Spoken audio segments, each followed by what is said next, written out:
નમસ્કાર, સાદર વંદન.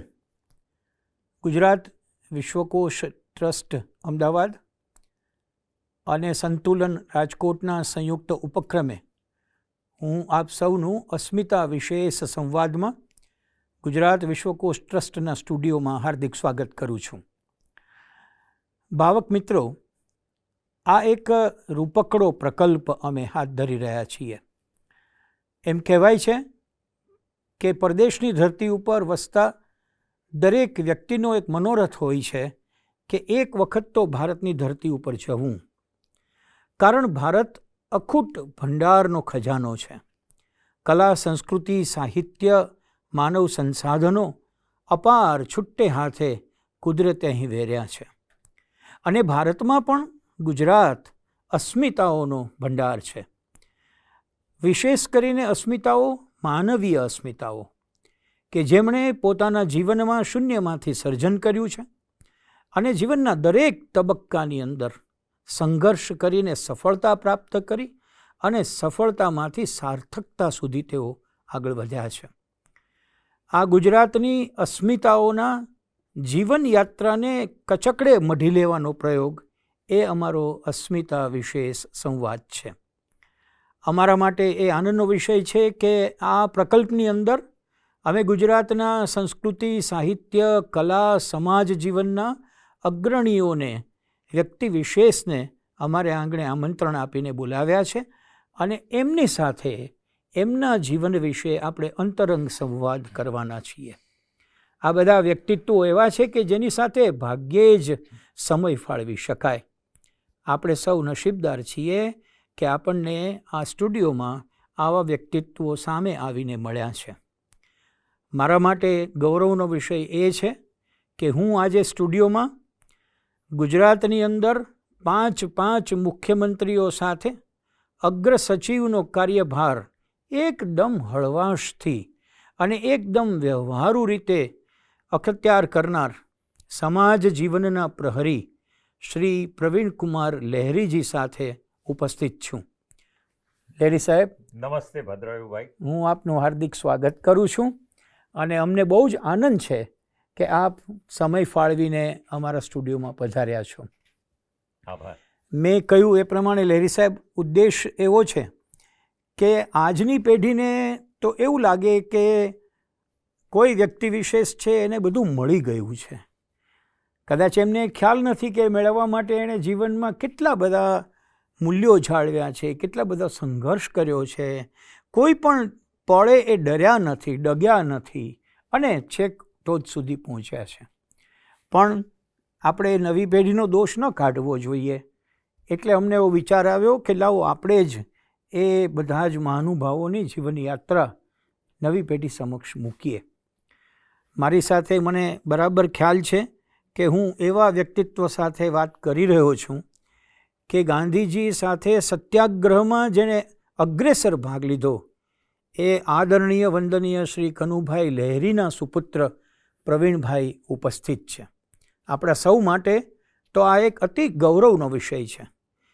મેં ગાંધીને જોયા નથી. સ્વતંત્રતા પછી હું જન્મ્યો છું. એટલે મારી સાથે કોઈ ગાંધી સત્યાગ્રહના એક અગ્રીમ સૈનિકના પુત્ર ઉપસ્થિત હોય એ મને ધન્ય ફળ લાગે છે.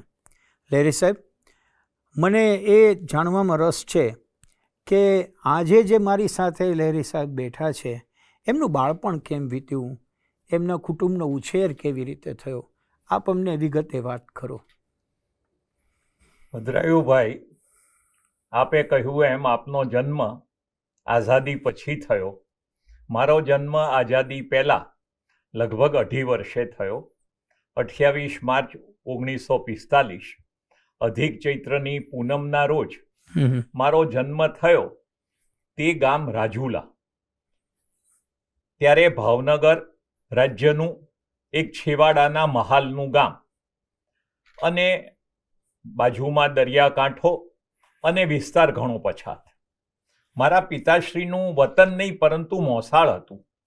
મારા પિતાશ્રી મુંબઈમાં ખૂબ જ યુવાન વયે 13 વર્ષની વયે પિતાની છત્રછાયા ગુમાવવાને કારણે એ મોસાળમાં આવ્યા. અમરેલી કપોળ બોર્ડિંગમાં એમણે નિઃશુલ્ક રીતે રહેવાનું જમવાની વ્યવસ્થા કરી અને ભણતા હતા. ત્યાં ઝવેરચંદભાઈ મેઘાણી એ આવીને ભગવાનજી લવજી મહેતાના અખાડામાં જોડાયેલા યુવાનોને ધોલેરા સત્યાગ્રહ માટે ભરતી કરવાનું શરૂ કર્યું.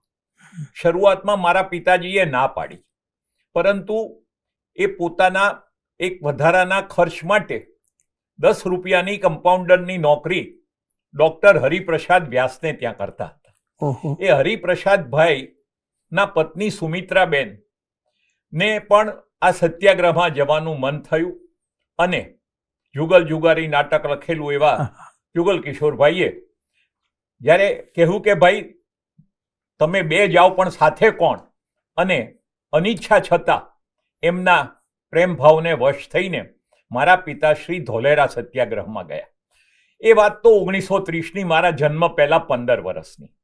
પરંતુ પછી એમને જે ગાંધીજીનો રંગ લાગ્યો એટલે વારંવાર સત્યાગ્રહ, ભાવનગર પ્રજા પરિષદ એ બધા કામમાં એ રહ્યા અને મારા કાકાએ આર્થિક પ્રવૃત્તિ દ્વારા કુટુંબના ભરણ પોષણની જવાબદારી સંભાળી. મારો જન્મ થયો ત્યારે મારા પિતાશ્રીની ઉંમર 31 વર્ષની હતી. 1942માં લગભગ ખાસો એવો સમય 6-8 મહિના એ મહુવાની જેલમાં ડિટેન થયા હતા હિન્દ છોડો સ્વરાજ આંદોલન માટે. અને એ આવ્યા પછી મારો જન્મ થયો એ એક સંયુક્ત પરિવારમાં. મારા પિતાશ્રીના 2 મામી, મારા કાકા કાકી, મા બાપ એટલા વડીલો અને મારા ફઈ વહેલા ગુજરી ગયા હતા.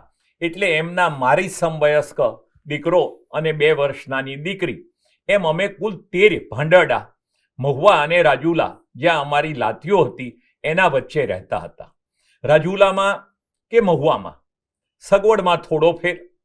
મહુવામાં વીજળી 1956માં આવેલી, અમારે ત્યાં 1959માં આવેલી. મહુવામાં પાકી સડક હતી અને એક નેરો ગ્રેડની ટ્રેન ભાવનગર જાય એટલે લોકોનો સંપર્ક વધારે, અને મહુવાનું બંદર એ જમાનામાં ધીકતું બંદર હતું. આ બધા વચ્ચે રાજુલામાં જન્મ થવો અને ત્યાં ભણવું કે મહુવામાં ભણવું અને આપણે જિંદગીમાં કંઈ આગળ વધી શકીએ એવો કોઈને ખ્યાલ પણ નહોતો. હા, રાજુલામાંથી જે લોકો મુંબઈ ગયેલા એમાં ઘણા ભણી ગણીને ડૉક્ટરમાં, વકીલાતમાં, સોલિસિટરમાં, વીમાના ક્ષેત્રે, બેંકના ક્ષેત્રે રાજુલામાંથી આગળ વધેલા.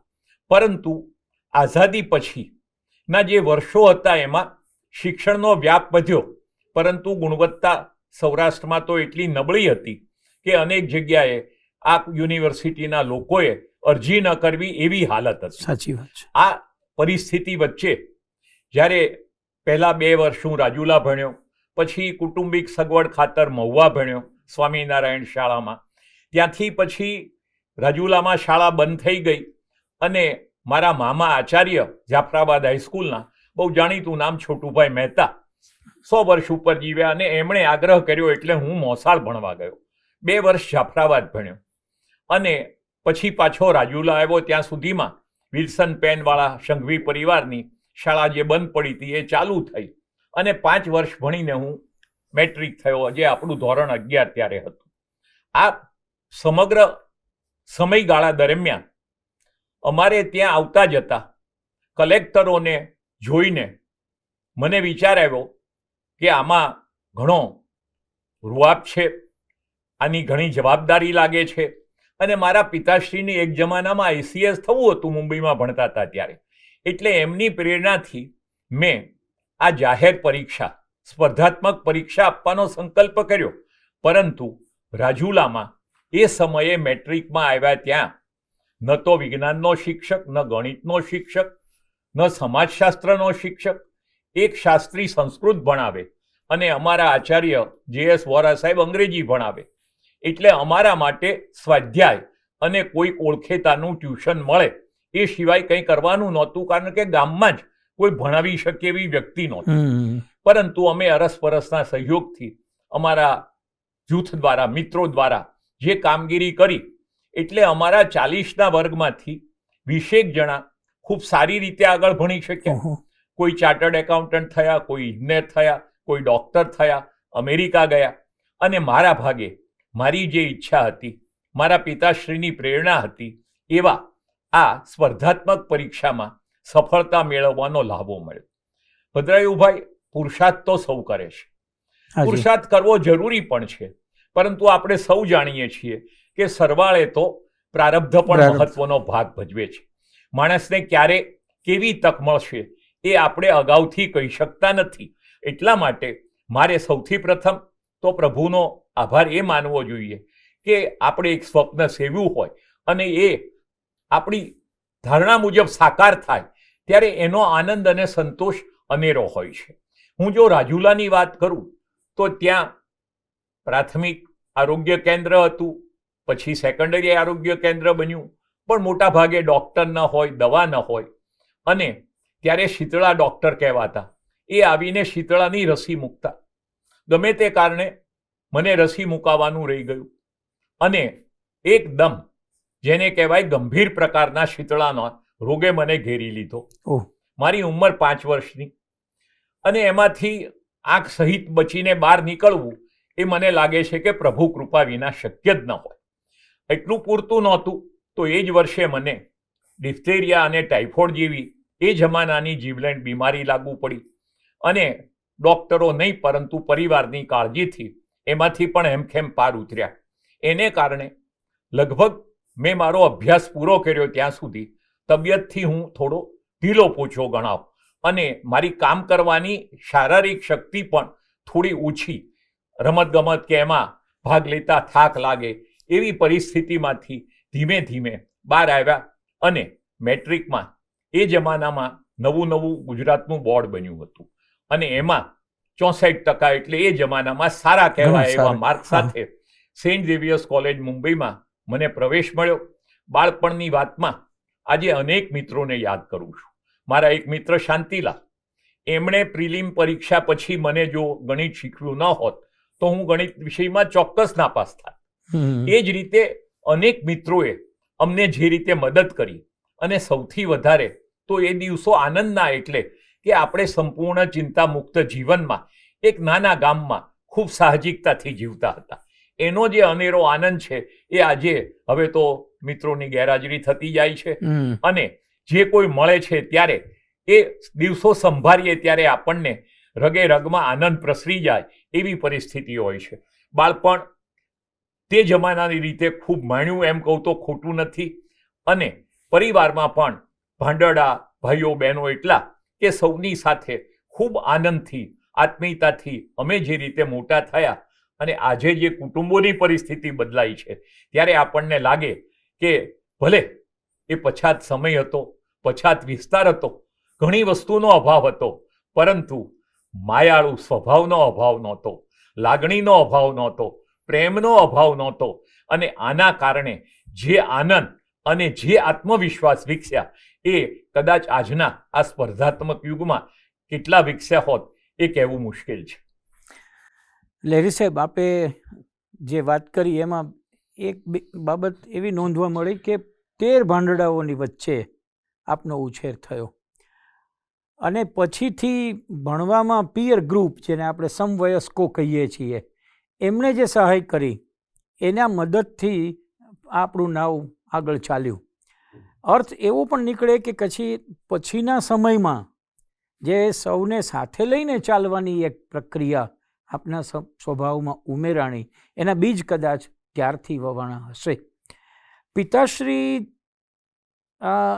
આપે કહ્યું એ પ્રમાણે આપનો જન્મ સ્વતંત્રતા પહેલાં થોડા સમયે થયો, પણ એમની અસર આપને કોઈ યાદ છે? એવી વર્તાણી હોય, નાનપણમાં પણ આપને ખ્યાલ હોય કે આઝાદી જ્યારે મળી હોય ત્યારે એનો કોઈ ઉત્સાહ, એના વિશે થોડી એમને વાત કરશો?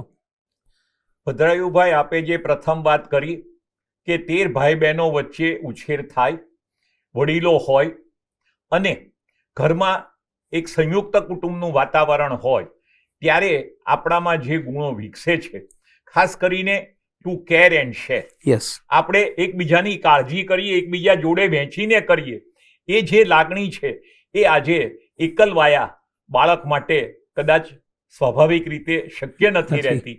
એ એકબીજાનું પહેલું કરવું, એકબીજાને મદદ કરવી, એ વાત મિત્રોમાં પણ એમાંથી જ આવતી. કારણ કે મોટા ભાગના કુટુંબો એ જમાનામાં સંયુક્ત રીતે ખાસ કરીને ગામડામાં રહેતા હતા.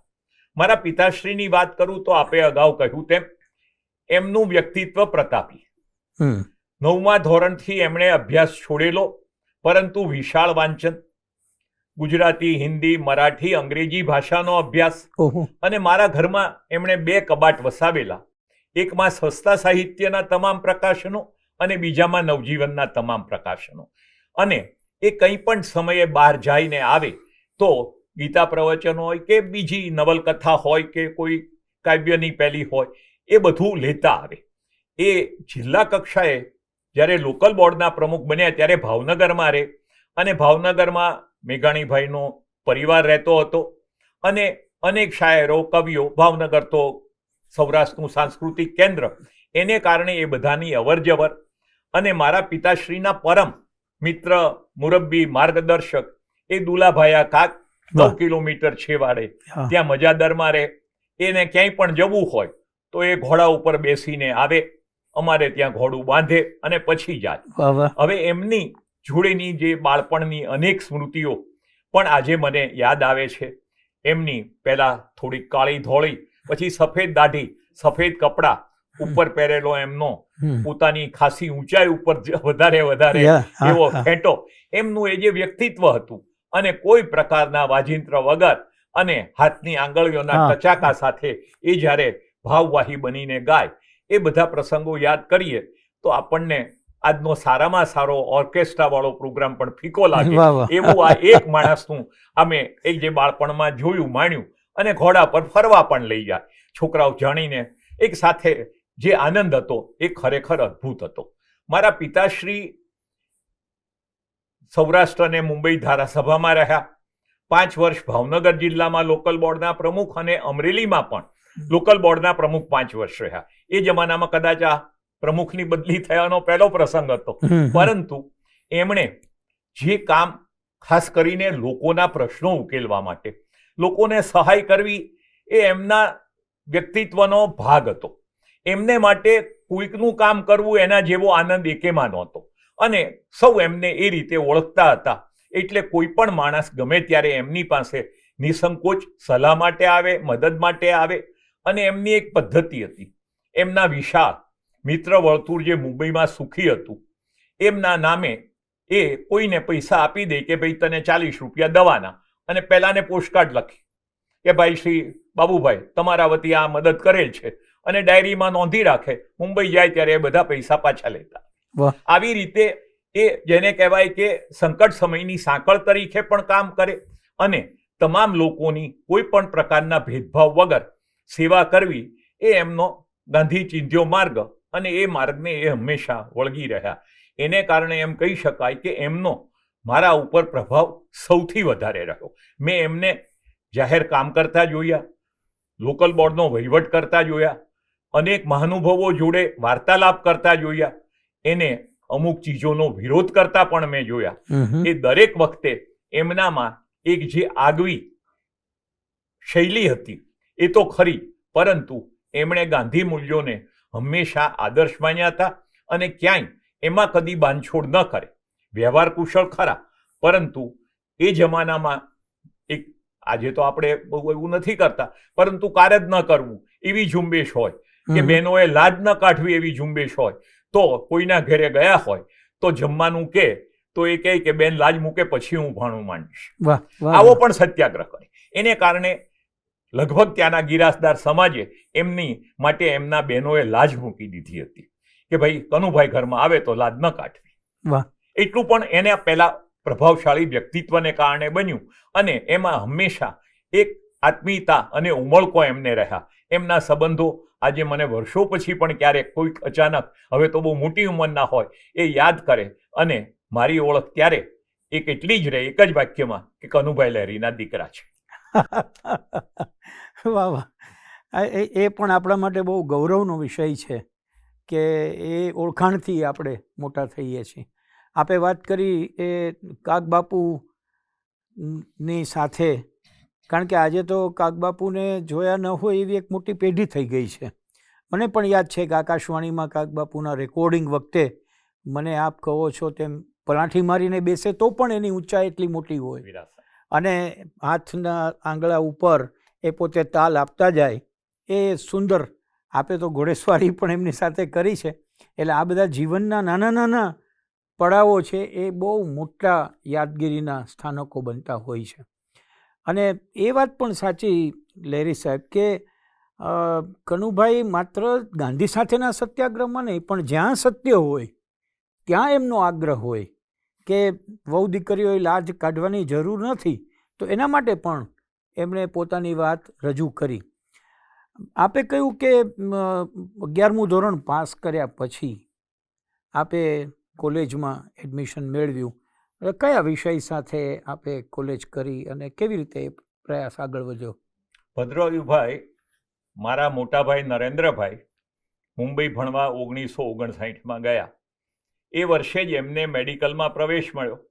એ સેન્ટ ઝેવિયર્સ કોલેજમાં ભણેલા એટલે મને કહે કે આર્ટ્સમાં તું આવ તો તને 64% એડમિશન મળી જાય. ગુજરાતનું નવું બોર્ડ થયું હતું એટલે ત્યારે આ બધું કોટા ને એવું કંઈ હતું નહીં. એટલે મેં ત્યાં જઈને અરજી કરી. મારી જિંદગીમાં એટલી મોટી લાઈન રાજુલામાં તો મેં જોઈ નહોતી. મહેનતે મેં ફોર્મ ભર્યું, કારણ કે અંગ્રેજી ઘણું કાચું વાંચીએ તે સમજાય, પછી લખવાના સ્પેલિંગમાં ક્યાંક મુશ્કેલી પડે. એમ કરતાં કરતાં હું જ્યારે વાઇસ પ્રિન્સિપલ ફાધર જ્હોન કોરૈયા અફાન્સો પાસે ઊભો રહ્યો ત્યારે એણે મને અંગ્રેજીમાં પ્રશ્નોત્તરી શરૂ કરી કે તમારે આર્ટ્સમાં પ્રવેશ જોઈએ છે, કેટલા ટકા માર્ક આવ્યા, કયા વિષય લીધા હતા, એ બધી વાત મેં એને કરી, કારણ કે હજી માર્કશીટે નહોતી આવી. પરંતુ એમણે શાંતિથી સાંભળ્યા પછી મને પૂછ્યું કે what will you take, Sanskrit or Pali? મને સવાલ બરાબર યાદ છે, પણ ભદ્રાયુભાઈ ત્યારે મારું સામાન્ય જ્ઞાન એટલું કાચું કે પાલી ભાષા છે એમ મને ખબર નહોતી, પરંતુ પાલી અને માણું અનાજ માપવાના ઘરમાં વાસણ હતા એવી મને ખબર, એટલે હું મૂંઝાયો. મેં મારા ભાઈને દેશી પદ્ધતિથી હોંકારો કરીને બોલાવ્યો. એણે મારા વતી ખુલાસો કર્યો કે સંસ્કૃત લેશે, અને મને લાગે છે કે દયાભાવથી કે રમૂજ વૃત્તિથી વાઇસ પ્રિન્સિપલે મને પ્રવેશ આપ્યો. વર્ષો પછી એ મારા પ્રિન્સિપલ બન્યા અને કોલેજની ઇલોક્યુશન કોમ્પિટિશનમાં જ્યારે મને એના હાથે ઇનામ આપવાનું આવ્યું ત્યારે ઇનામ આપ્યા પછી મારે ખભે હાથ રાખીને એણે હસતા હસતા જે વાત કરી એ મને હંમેશા યાદ રહી ગઈ અને પ્રેરક છે અને સૌને મજા પડે તેવી છે. એણે કહ્યું કે this is mister Laheri. When he came to the college on the first day for interview, I have a very clear, vivid memory of his abilities or lack of it. But I thought that if education has any meaning, then I should admit a person and give him an opportunity, which I did and I am proud about it. અને એણે પછી જે વાત કરી, ભદ્રાયુભાઈ આપ તો શિક્ષણમાંથી આવો છો, he said education is the only way to change the personality of a person beyond recognition. ક્યા વાત, વાહ વાહ. આ વાત એણે જે કરી મને યાદ રહી. એ શિક્ષણનું જે એમણે મહત્વ કીધું એ માટે હું એમનો જીવનભર આભારી રહું કે મને એમણે તક આપી. એ તક મને ફળી. એ પોપના એડવાઇઝર તરીકે સોસાયટી ઓફ જીસસના ઉચ્ચ સ્થાનમાં રોમ ગયા ત્યાંથી પણ પત્ર વ્યવહાર દ્વારા એમણે મારા જોડે સતત સંપર્ક રાખ્યો. એમને કોઈ બીજું નહોતું, પરંતુ એ પોલિટિકલ સાયન્સના મારા વિષયના હેડ ઓફ ડિપાર્ટમેન્ટ પણ હતા અને મને એમણે કહ્યું કે સોશિયોલોજી નવો વિષય છે તો ભણ. એ ગમે ત્યારે હું જાઉં પ્રેમથી બેસાડી અને એક વડીલ, એક વાલી, એક પાલક પિતા તરીકે એમણે મારી કાળજી કરી. એ વસ્તુ પણ આપણે જોઈએ તો પ્રારબ્ધ નિર્મિત ગણાય, કારણ કે એમનો સ્વભાવ સારો, પરંતુ એટલી બધી એમણે કોઈ બીજાની કાળજી કરી હોય એવું મને યાદ નથી. અને ભદ્રાયુભાઈ 1963માં જ્યારે એને ખ્યાલ આવ્યો કે હું સ્પર્ધાત્મક પરીક્ષા બાબત ગંભીર છું અને હવે પ્રમાણમાં અંગ્રેજી મીડિયમમાં સારી રીતે ભણી રહ્યો છું, તો વેકેશનમાં એમણે એક મેન એન્ડ સાયન્સ નામની 21 દિવસની સેમિનાર યોજી હતી. જે નામો પસંદ કર્યા એમાં મારું નામ નહોતું, તો પણ એમણે નામ પોતાની જાતે શાહીથી લખી ઉમેરીને નોટિસ બોર્ડ લગાડ્યું અને એ 21 દિવસમાં અમને ભાભા એટોમિક રિસર્ચથી માંડીને રિફાઇનરીથી માંડીને મુંબઈમાં જે કાંઈ મીન થતું બધી જ વસ્તુઓ બતાવીને સાયન્સ દ્વારા આપણો દેશ ક્યાં જઈ રહ્યો છે એની વિશે જે માહિતી આપી અને એ 3 અઠવાડિયામાં અમે વ્યક્તિત્વ વિકાસના અને સામાન્ય જ્ઞાનના જે પાઠો ભણાવ્યા એનું સંચાલન એક પ્રિન્સિપલ કોઠારે કરીને કરતા હતા, જે પાછળથી પ્રિન્સિપલ બન્યા, પરંતુ IASના કોચિંગ ક્લાસ પણ ચલાવતા હતા. એટલે એ મિસ્ટર કોઠારે પણ એક જેને લોકો વોકિંગ એન્સાઇક્લોપીડિયા કહેતા, હાલતા ચાલતા જ્ઞાનકોશ જેવા એ જમાનાના જે શિક્ષકો હતા એને હું યાદ કરું ત્યારે મને ખ્યાલ આવે કે ખરેખર એ જમાનામાં શિક્ષકોની નિષ્ઠા, નિસ્પૃહતા અને સતત અભ્યાસમય રહેવાની જે વૃત્તિ હતી, એવું જ નામ હું આપું સંસ્કૃતમાં અને ગુજરાતીમાં ગૌરીશંકર ચુનીલાલ ઝાલા હતા. બહુ ઓછા લોકો નામ જાણે, પરંતુ બહારથી ખૂબ વૃક્ષ પર્સનાલિટી, એમની વ્યક્તિત્વ જરા કડકાઈ વાળું, પરંતુ એમની જોડે પણ આત્મીયતા થાય તો એ આપણને દરેક શબ્દનો અર્થ સમજાવે. હમણાં જેમ યોગેન્દ્રભાઈ વ્યાસ માટે કહેતા હતા એમ દરેક અર્થનું એ એક સંસ્કૃત શબ્દ બોલે તો સાથે 5 અંગ્રેજીના પર્યાય બોલે અને ખૂબ જ સુંદર રીતે અમસ્તા. આપણે પ્રોફેસર રૂમમાં લોકો એમને મળતા ડરે, પરંતુ જઈને બેસીએ તો એ અડધો કલાક આપણને એવા જ્ઞાન ગંગામાં ડૂબકી ખવડાવે કે આપણે જિંદગીભર આજે આનંદ સાથે એ વાત યાદ કરીએ. એટલે પોલિટિકલ સાયન્સ અને સોશિયોલોજી એ મારા BA ના વિષય. ઇન્ટર સુધી તો આપણે ત્યાં જે બધા વિષયો હતા ફરજિયાત, કે 3 ભાષાઓ, ઇકોનોમિક્સ, આપણું હિસ્ટ્રી, એ બધા વિષયો હતા. પણ સ્પેશિયલાઇઝેશન મેં પોલિટિકલ સાયન્સ અને આમાં કર્યું. પોલિટિકલ સાયન્સ ને પસંદ કરવા પાછળ કોઈ અગાઉની દ્રષ્ટિ રાખી હતી કે ના, એઝ ઇટ ઇઝ ઇટ કેમ? હું જ્યારે પ્રથમ વર્ષમાં અંગ્રેજી મીડિયમમાં ગયો ત્યારે મને તમામ વિષયમાં નાની મોટી અગવડ હતી, પરંતુ સિવિક્સ અને સમાજશાસ્ત્રમાં મને વધારે અનુકૂળતા રહેતી હતી. એટલે અને બીજા કે જ્યારે ફાધર જ્હોન એના વડા હતા, એ પણ મારા માટે એક આકર્ષણની બાબત બની કે એમની નીચે હું ભણું તો વધારે સારું. અને ઇકોનોમિક્સ કરતાં મને પોલિટિકલ સાયન્સમાં વધારે રુચિ લાગી અને અગાઉ કહ્યું એમ એમની સલાહથી મેં સોશિયોલોજી લીધું, એટલા માટે કે પોલિટિકલ સાયન્સ સાથે જે અનુભવી થોડા માણસો ત્યાં હતા, જેમાં મારા વ્યાખ્યાતા હમણાં જ જેમની બુક આવી ચાઇના વિશે, વિજય ગોખલે, એમણે કહ્યું કે કોન્સ્ટિટ્યુશનલ લો સાથે રાખો, કારણ કે કોન્સ્ટિટ્યુશન ભણશો તો તમને પરીક્ષામાં ઉપયોગી થશે. એટલે આવા ઘણા લોકોના સૂચન અને માર્ગદર્શનને કારણે વિષયોની પસંદગી થઈ અને એમાં આવા બધા સારા જે કોઈ વ્યાખ્યાતાઓ, પ્રોફેસરો હતા એમનો સહયોગ મળ્યો. પણ એમનો ફાયદો પછીથી ભારતીય પ્રશાસન સેવામાં પણ આપને મળ્યો હશે ને? ખૂબ જ ફાયદો મળ્યો. મેં કોન્સ્ટિટ્યુશનલ લોનું પેપર રાખ્યું, હિસ્ટ્રીનું અને પોલિટિકલ સાયન્સનું. એ જે 3 ઓપ્શનલ વિષય હતા એ ત્રણેયમાં ખૂબ સારા માર્ક લાવવા માટે મને ખૂબ સાનુકૂળતા રહી. અને પછીની યાત્રા 1965માં આપે ગ્રેજ્યુએશન કર્યું. પછીથી કેવી રીતે આપ? પછી મારે 2 વર્ષ લોના ભણવાના થયા, કારણ કે સ્પર્ધાત્મક પરીક્ષા તો લોટરીની ટિકિટ જેવી છે, લાગે અને ન પણ લાગે.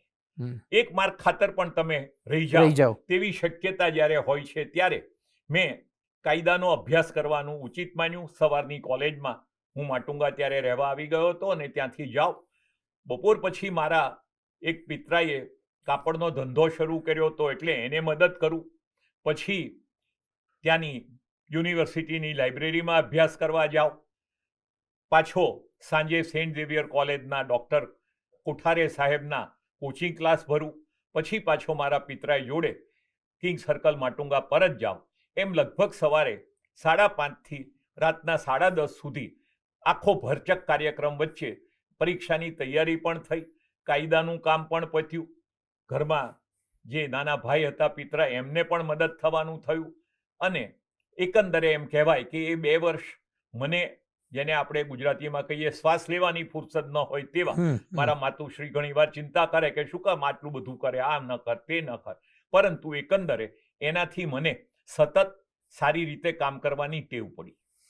આ સમય જે મુંબઈમાં આપે ગાળ્યો એ સમય દરમિયાન આર્થિક મદદ છે એ કુટુંબ તરફથી પ્રાપ્ત થઈ કે આપે જેમ પિતરાઈ ભાઈ માટે અત્યારે વાત કરી એવું આપના પોતાના માટે પણ કરવાનું થયું? સંયુક્ત કુટુંબમાં હતા એટલે શરૂઆતથી કોઈ મુશ્કેલી નહોતી. કુટુંબ ઉપર અનેક મેમ્બરો ભણવા માંડ્યા, કોઈ ભાવનગર, કોઈ અહીંયા, તો એની બધી જવાબદારી હતી. અને એ વર્ષો એટલા બધા આર્થિક વિકાસના નહોતા. મહુવામાં પણ જે લાકડાનો ધંધો હતો એ પ્રમાણમાં ઓછો થવા માંડ્યો, કારણ કે સિમેન્ટ કોન્ક્રીટ ને બધું કામ વધવા માંડ્યું. પરંતુ 1963માં પોર્ટ વિક્ટર, અમારા ગામની બાજુમાં રાજુલાની, ત્યાં માધવાણી ગ્રુપે મીઠાના અગર કર્યા અને એ મીઠું ચેમ્બુરમાં કેલિકો કેમિકલમાં અને થાણામાં જેકે કેમિકલમાં મોકલવાનું આવ્યું. મારી 18 વર્ષની ઉંમર અને વેકેશનમાં મારા કાકા કહે કે આ કામ કર, એટલે એ કામ કર્યું. એમાં કુટુંબને આર્થિક લાભ થયો. આ ઉપરાંત જ્યારે પિતરાઈ આવ્યો ત્યારે કાપડના ધંધામાં પણ થોડી કામગીરી કરી. આના કારણે એ શરૂ થયું કે સમગ્ર, ધારો કે મંગળદાસ માર્કેટમાં અનેક લોકો હતા, એમનો પરિચય થયો. વેપારીઓ કઈ રીતે કામ કરે છે, એમની શું મુશ્કેલી છે, એ બધું પ્રત્યક્ષ જ્ઞાન મળ્યું. આર્થિક ઉપાર્જન પણ થયું અને સાથે સાથે આ અનુભવ પણ મળ્યો. એટલે ભણતા ગયા અને કેળવાતા પણ ગયા. બરાબર બરાબર ને, સંજોગોએ આપણને ઘડ્યા એમ આપણે કહીએ છીએ એ પ્રમાણે. પછી આપણે આઈએએસમાં કયા સમયે પ્રવેશ કર્યો અને એમની બહુ રોમાંચક કોઈ વાત આપના સ્મરણમાંથી અમને કહો. 1965માં હું ગ્રેજ્યુએટ થયો હતો અને મારી ઉંમર 21 થાય એટલે હું પરીક્ષા આપી શકું એવી જોગવાઈ હતી. એટલે 66માં જ્યારે 1 ઓગસ્ટ, માર્ચમાં મને થયા 21, એટલે મેં ઓગસ્ટમાં ફોર્મ ભર્યું અને ઓક્ટોબરમાં એમની મેં પરીક્ષા આપી. પરીક્ષાનું ટાઈમ ટેબલ એવું આવ્યું કે સવારે મારે લો કોલેજની પરીક્ષા કરવાની 8 થી 10 અને 11 થી 2 આ આઈએએસની પરીક્ષા કરવાની. ઘણાએ કહ્યું કે તું બેમાંથી એક છોડી દે, પરંતુ હું કરું ત્યારે મારા જે સુપરવાઇઝર હતા આરસીએ જૈન, એ મને કહે જલ્દી લખ, કારણ કે અમે બંને આઈએએસની પરીક્ષા આપવા સાથે જ. અને એ બિહાર કાડરમાં ગયા, આપણા કૃષિ સચિવ તરીકે નિવૃત્ત થયા. તો આ કામ કરતા કરતા મને પોસ્ટ ગ્રેજ્યુએશનનો અનુભવ નહોતો અને 2 પેપર જે પોસ્ટ ગ્રેજ્યુએશનના હતા એની મારી તૈયારી સ્પર્ધાત્મક પરીક્ષાની દ્રષ્ટિએ ટૂંકી પડી. એટલે મારું નામ લિસ્ટમાં હતું, પરંતુ એ 2 પેપરમાં જે કટ ઓફ માર્ક હતા એનાથી હું સહેજ નીચે રહ્યો. એટલે મને કેન્દ્રીય સેવાની ઓફર થઈ અને એમાં મને રેલવે ઓડિટ અને એકાઉન્ટ, અને એ પણ વેસ્ટર્ન રેલવે. એટલે ચર્ચગેટમાં હું લો કોલેજમાં ભણું તો ચર્ચગેટથી જાઉં એટલે વચ્ચે એક નાની એવી સડક પાર કરતો હતો અને નોકરી લાગી એટલે એ સડક પાર કરવાનું બંધ થઈ ગયું ને ઉપર જવા માંડ્યો લિફ્ટમાં. એટલે જેને કહેવાય ઘરે બેઠા ગંગા જેવો લાભ. એટલે મેં સ્વીકારી લીધું.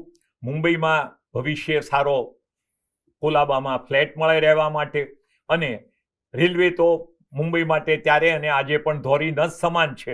અને વેસ્ટર્ન રેલવે તો ખૂબ સરસ રીતે સંચાલન થતી રેલવે હતી. એટલે એના તાલીમ કાર્યક્રમમાં હું 67થી જોડાયો અને 67માં હું બધું બરાબર રીતે કરતો હતો ત્યારે મારા પિતાશ્રીએ મને બોલાવ્યો અને કહ્યું કે જો ભાઈ, તું આઈએએસ ન કરે અને કેન્દ્રીય સેવા કરે એના કરતાં પ્રેક્ટિસ કર. આમાં કામ સારું છે, વળતરે સારું છે, પણ એક તમે ચોકઠામાં રહો જેમાં તમારો લોકોનો જીવન સંપર્ક ન રહે. બીજા બધા મિત્રોએ પણ કહ્યું. એટલે મેં 67માં તો ફોર્મ જ નહોતું ભર્યું, પરંતુ મેં 68માં ફોર્મ ભર્યું. ત્યારે હું વડોદરાની રેલવે ટ્રેનિંગ કોલેજમાં, ત્યાંથી રજા લઈ અને મુંબઈમાં મેં પરીક્ષા આપી અને ખૂબ જ સારી રીતે આખા ભારતમાં 14મી રેન્ક સાથે મને સફળતા મળી અને ખૂબ સારું એવું પરિણામ આવતા. ત્યારે હું ઓલરેડી મસૂરીમાં તાલીમમાં હતો, પહેલાં હું નહીં જઈ શકેલો આ બધા કારણોસર.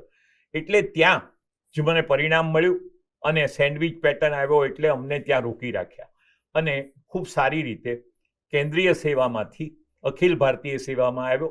અને માત્ર 2 જગ્યા હતી અને એક બેન બિહારથી ગુજરાતના ઓપ્શન સાથે હતા, એટલે અમારા બંનેની ગુજરાતમાં ફાળવણી થઈ.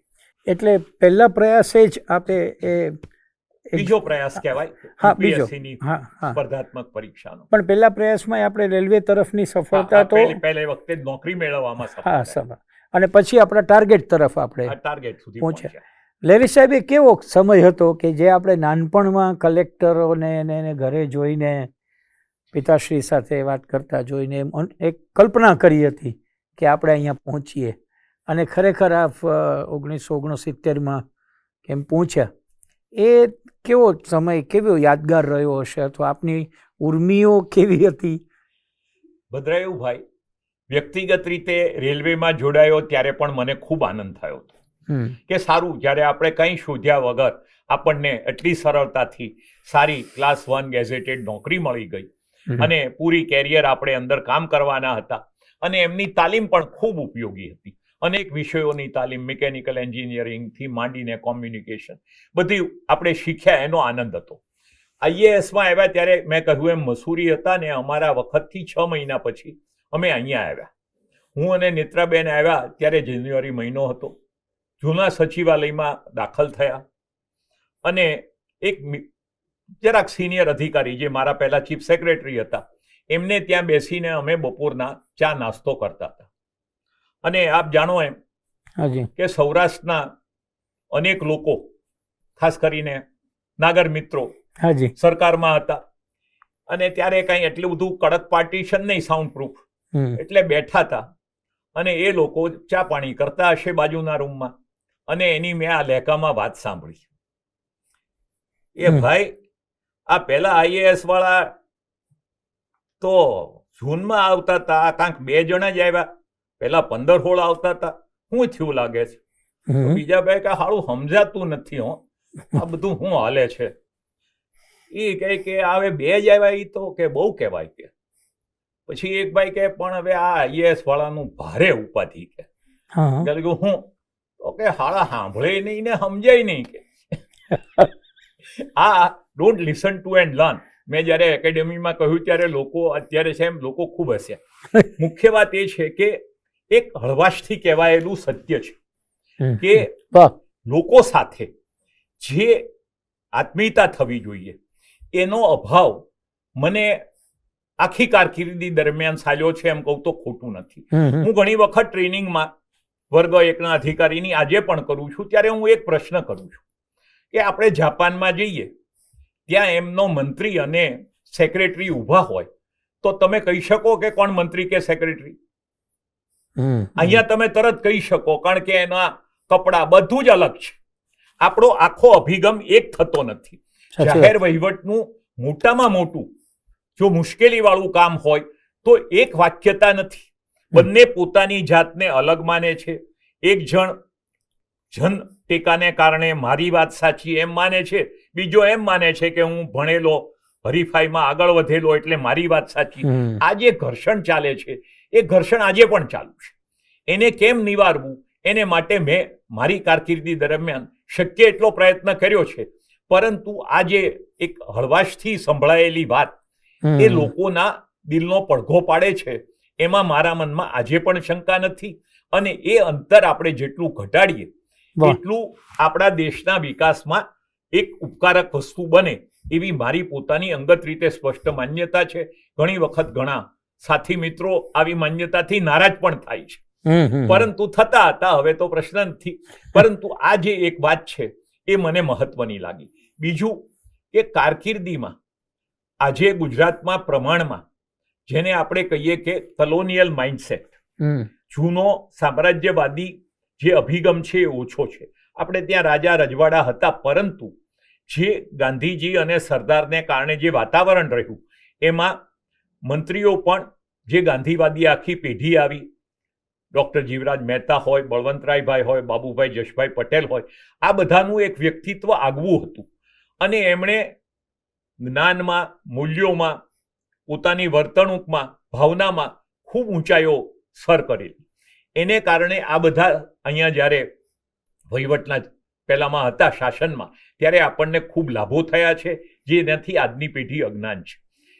કોઈને આપણે કહીએ કે બાબુભાઈ જશભાઈ પટેલને આખી ભગવદ્ ગીતા મોઢે હતી, અને એના ઉપર એ સતત ચાહે એટલો સમય બોલી શકે એટલું એમનું જ્ઞાન હતું કે રવિશંકર મારા 4 ચોપડી ભણેલા, પણ ગીતા વિશે સૌથી વધારે માર્મિક પુસ્તક એમણે લખ્યું એમ કહીએ તો લોકોને માન્યામાં ન આવે.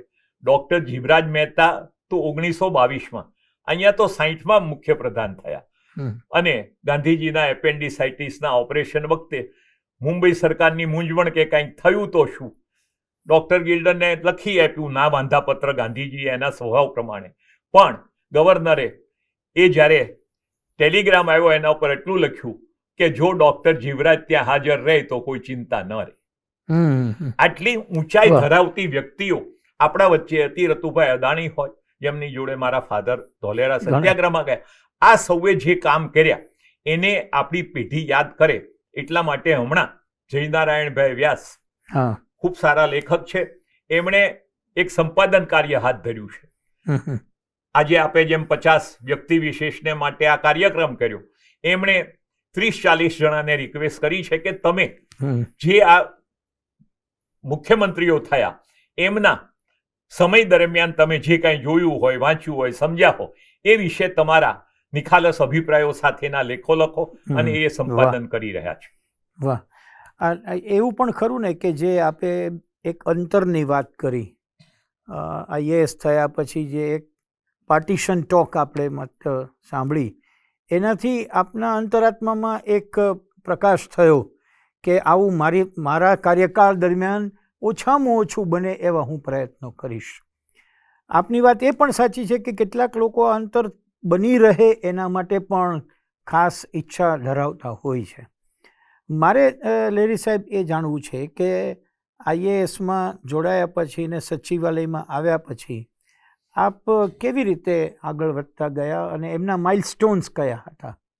જો હું કારકિર્દીનું તબક્કાવાર વર્ણન કરું ભદ્રાયુભાઈ, તો મારા પહેલા 2 વર્ષ વલસાડમાં ગયા. વલસાડ એટલે પ્રમાણમાં જેને કહીએ કે આનંદી અને થોડું નિષ્ક્રિય ગામ. દરેક વસ્તુની ત્યાં પૂરતી ઉપલબ્ધિ, આંબા વાડિયાઓ, ચોખાનું ઉત્પાદન અને વસ્તી શાંત સરળ. એમાં દુષ્કાળના વર્ષો સૌરાષ્ટ્રમાં હતા એટલે ત્યાંથી ઘાસના વેગનો ભરીને, ટ્રેનો ભરીને મોકલવાનું કામ મારા ભાગે આવેલું. એ મેં 2 વર્ષ કર્યું. આદિવાસી વિસ્તાર ધરમપુરમાં લગભગ મને યાદ છે ત્યાં સુધી એમના 300 ઉપર ગામમાં હું શનિ રવિમાં જીપથી જવાય ત્યાં અને યંગ એજમાં ચાલીને ટેકરાઓ ચડીને એ આદિવાસીઓની જે સ્થિતિ જોઈ અને છતાં એમની જે મોત જોઈ, એ મારા માટે ખૂબ જ અવિસ્મરણીય પ્રસંગ છે. એમ કહું તો ઓછું નથી. ત્યાં પણ દુકાળ પડ્યો અને ત્યારે મારે અમરસિંહભાઈનો પરિચય થયો અને બુદ્ધદેવ મહારાજજીએ જે ભંડારા કરીને ત્યાં આદિવાસી લોકોના આંતરડી ઠારી, એ ઘટના પણ મને યાદ આવે છે. નવસારીમાં ત્યારે ડાયમંડનું હતું, સુરતમાં હજી શરૂ નહોતું થયું. ત્યાંના વેપારીઓએ આવીને પણ આ આદિવાસીઓની સેવા કરી. એટલે સ્વૈચ્છિક રીતે અતુલના વિમલાબેન આજે પણ યાદ કરે છે અને હરકાંતાબેન, એ બધાએ પણ જે ધરમપુરમાં કામ કર્યું. નવનીતલાલ ફોજદારનો તો મારે થોડો મુંબઈથી પરિચય હતો. આ બધાને જ્યારે આપણે સેવા કરતા જોયા, સ્વામી આનંદ વાપીમાં થોડો ટાઈમ રહ્યા હતા, આ બધાનો જ્યારે પરિચય થયો ત્યારે એ મારા માટે 2 વર્ષ જિંદગીના એક સંભાળના રૂપે રહ્યા. ત્યાર પછી મારી બદલી અહીંયા ગાંધીનગરમાં ગૃહ વિભાગના અંડર સેક્રેટરી ઉપસચિવ તરીકે થઈ. ત્યારે આ પંચવટી કાંડ બન્યું. ચિમનભાઈ પટેલ મુખ્યમંત્રી બન્યા. મારી બદલી વડોદરામાં પ્રમોશન સાથે ડેપ્યુટી મ્યુનિસિપલ કમિશનરમાં થઈ. અને વહીવટની વાતોમાં કુલીનચંદ્રભાઈએ ઉલ્લેખ કર્યો છે કે કઈ રીતે એ દિવસો જે યુવા શક્તિ, વિદ્યાર્થીઓની જે આક્રોશભરી જે પહેલી લાગણી હતી, એની વચ્ચે એ હિંસાના વાતાવરણમાં ઘણી વખત તો અમે પણ ઈજાથી બાલ બચ્યા, એમ કહું તો ખોટું નહીં, એ બધા વચ્ચે કામ કર્યું. અને બધી પરિસ્થિતિ જ્યારે થાળે પડી, રાષ્ટ્રપતિ શાસન આવ્યું, ત્યારે ફરી મારી બદલી જામનગર થઈ. જામનગર એ ખૂબ જ આમ વિકસિત શહેર ગણાતું. દૂર હોવાને કારણે ઘણું મોંઘું. આર્મી, નેવી, એરફોર્સની ક્યાંય હાજરી હોય તો ત્યાં મેડિકલ કોલેજ એ જમાનામાં સૌરાષ્ટ્રની ત્યાં. પરંતુ ત્યાં 3જા અને 4થા દુષ્કાળના જે મેં વર્ષો કાઢ્યા, જ્યારે પાણીના ટીપા માટે લોકો તરસી રહ્યા હતા, ત્યારે વિશા ઓસવાળ જ્ઞાતિ, જયસુખભાઈ હાથીથી માંડીને અનેક લોકોએ જે મદદ કરી એ મને હંમેશા યાદ રહેશે. અને હું ઘણું વખત આ પ્રસંગ કહું છું કે હાજી. પુષ્કર કંથારિયા નામના પત્રકાર હતા, કદાચ આપે નામ સાંભળ્યું છે, હાજી, ટાઈમ્સ હા, ઓફ ઇન્ડિયાના. એમણે સ્ટોરી મોકલી કે જોડિયામાં રાત્રે લોકો આમ કરી ફંફોસે છે, પછી રોટલો હાથમાં આવે છે, કારણ કે રાત્રે એમને દેખાતું નથી, રતાંધળાપણું છે. એ વિટામિન એની ઉણપથી થાય. સરકારે તરત અમારો ખુલાસો પૂછાયો અને એક જાણીતા આંખના તજજ્ઞને સરકારે મોકલ્યા. એટલે અમે કહ્યું કે ભાઈ આ તો બહુ ગંભીર પરિસ્થિતિ છે. એમણે કહ્યું કે આ તો સામાન્ય પરિસ્થિતિ છે, ઘણી જગ્યાએ આવું બને છે આ તે. પરંતુ મેં જ્યારે જોડિયામાં મીટિંગ બોલાવી સરપંચો, તલાટીઓ બધાને, ત્યારે બધાને મેં કહ્યું તો ઘણાએ બહુ વિગતવાર એનું વર્ણન કર્યું. ત્યારે મારા મનમાં એક પ્રશ્ન થયો અને મેં એમને પૂછ્યો. મેં કીધું કે આ બાળકો રતાંધળા થઈ ગયા, પણ આપણે આંધળા થઈ ગયા. આપણને એ દેખાયું નહીં. પુષ્કરભાઈનો રિપોર્ટ આવે પછી આપણને દેખાયું. અને અહીંથી કોઈએ કાગળ લખવાની, પોસ્ટકાર્ડ લખવાની તસ્દી ન લીધી. આ જે બિનસંવેદનશીલતા જે છે એ પણ આ અંતર જેટલી ચિંતાવાળી છે. આપણને જ્યાં સુધી સંવેદના વગરનું જાહેર તંત્ર એ જાહેર તંત્ર જ ન ગણાય, અને એના અભાવને કારણે જ ભ્રષ્ટાચાર છે, એના અભાવને કારણે જ લોકોની સમસ્યા છે.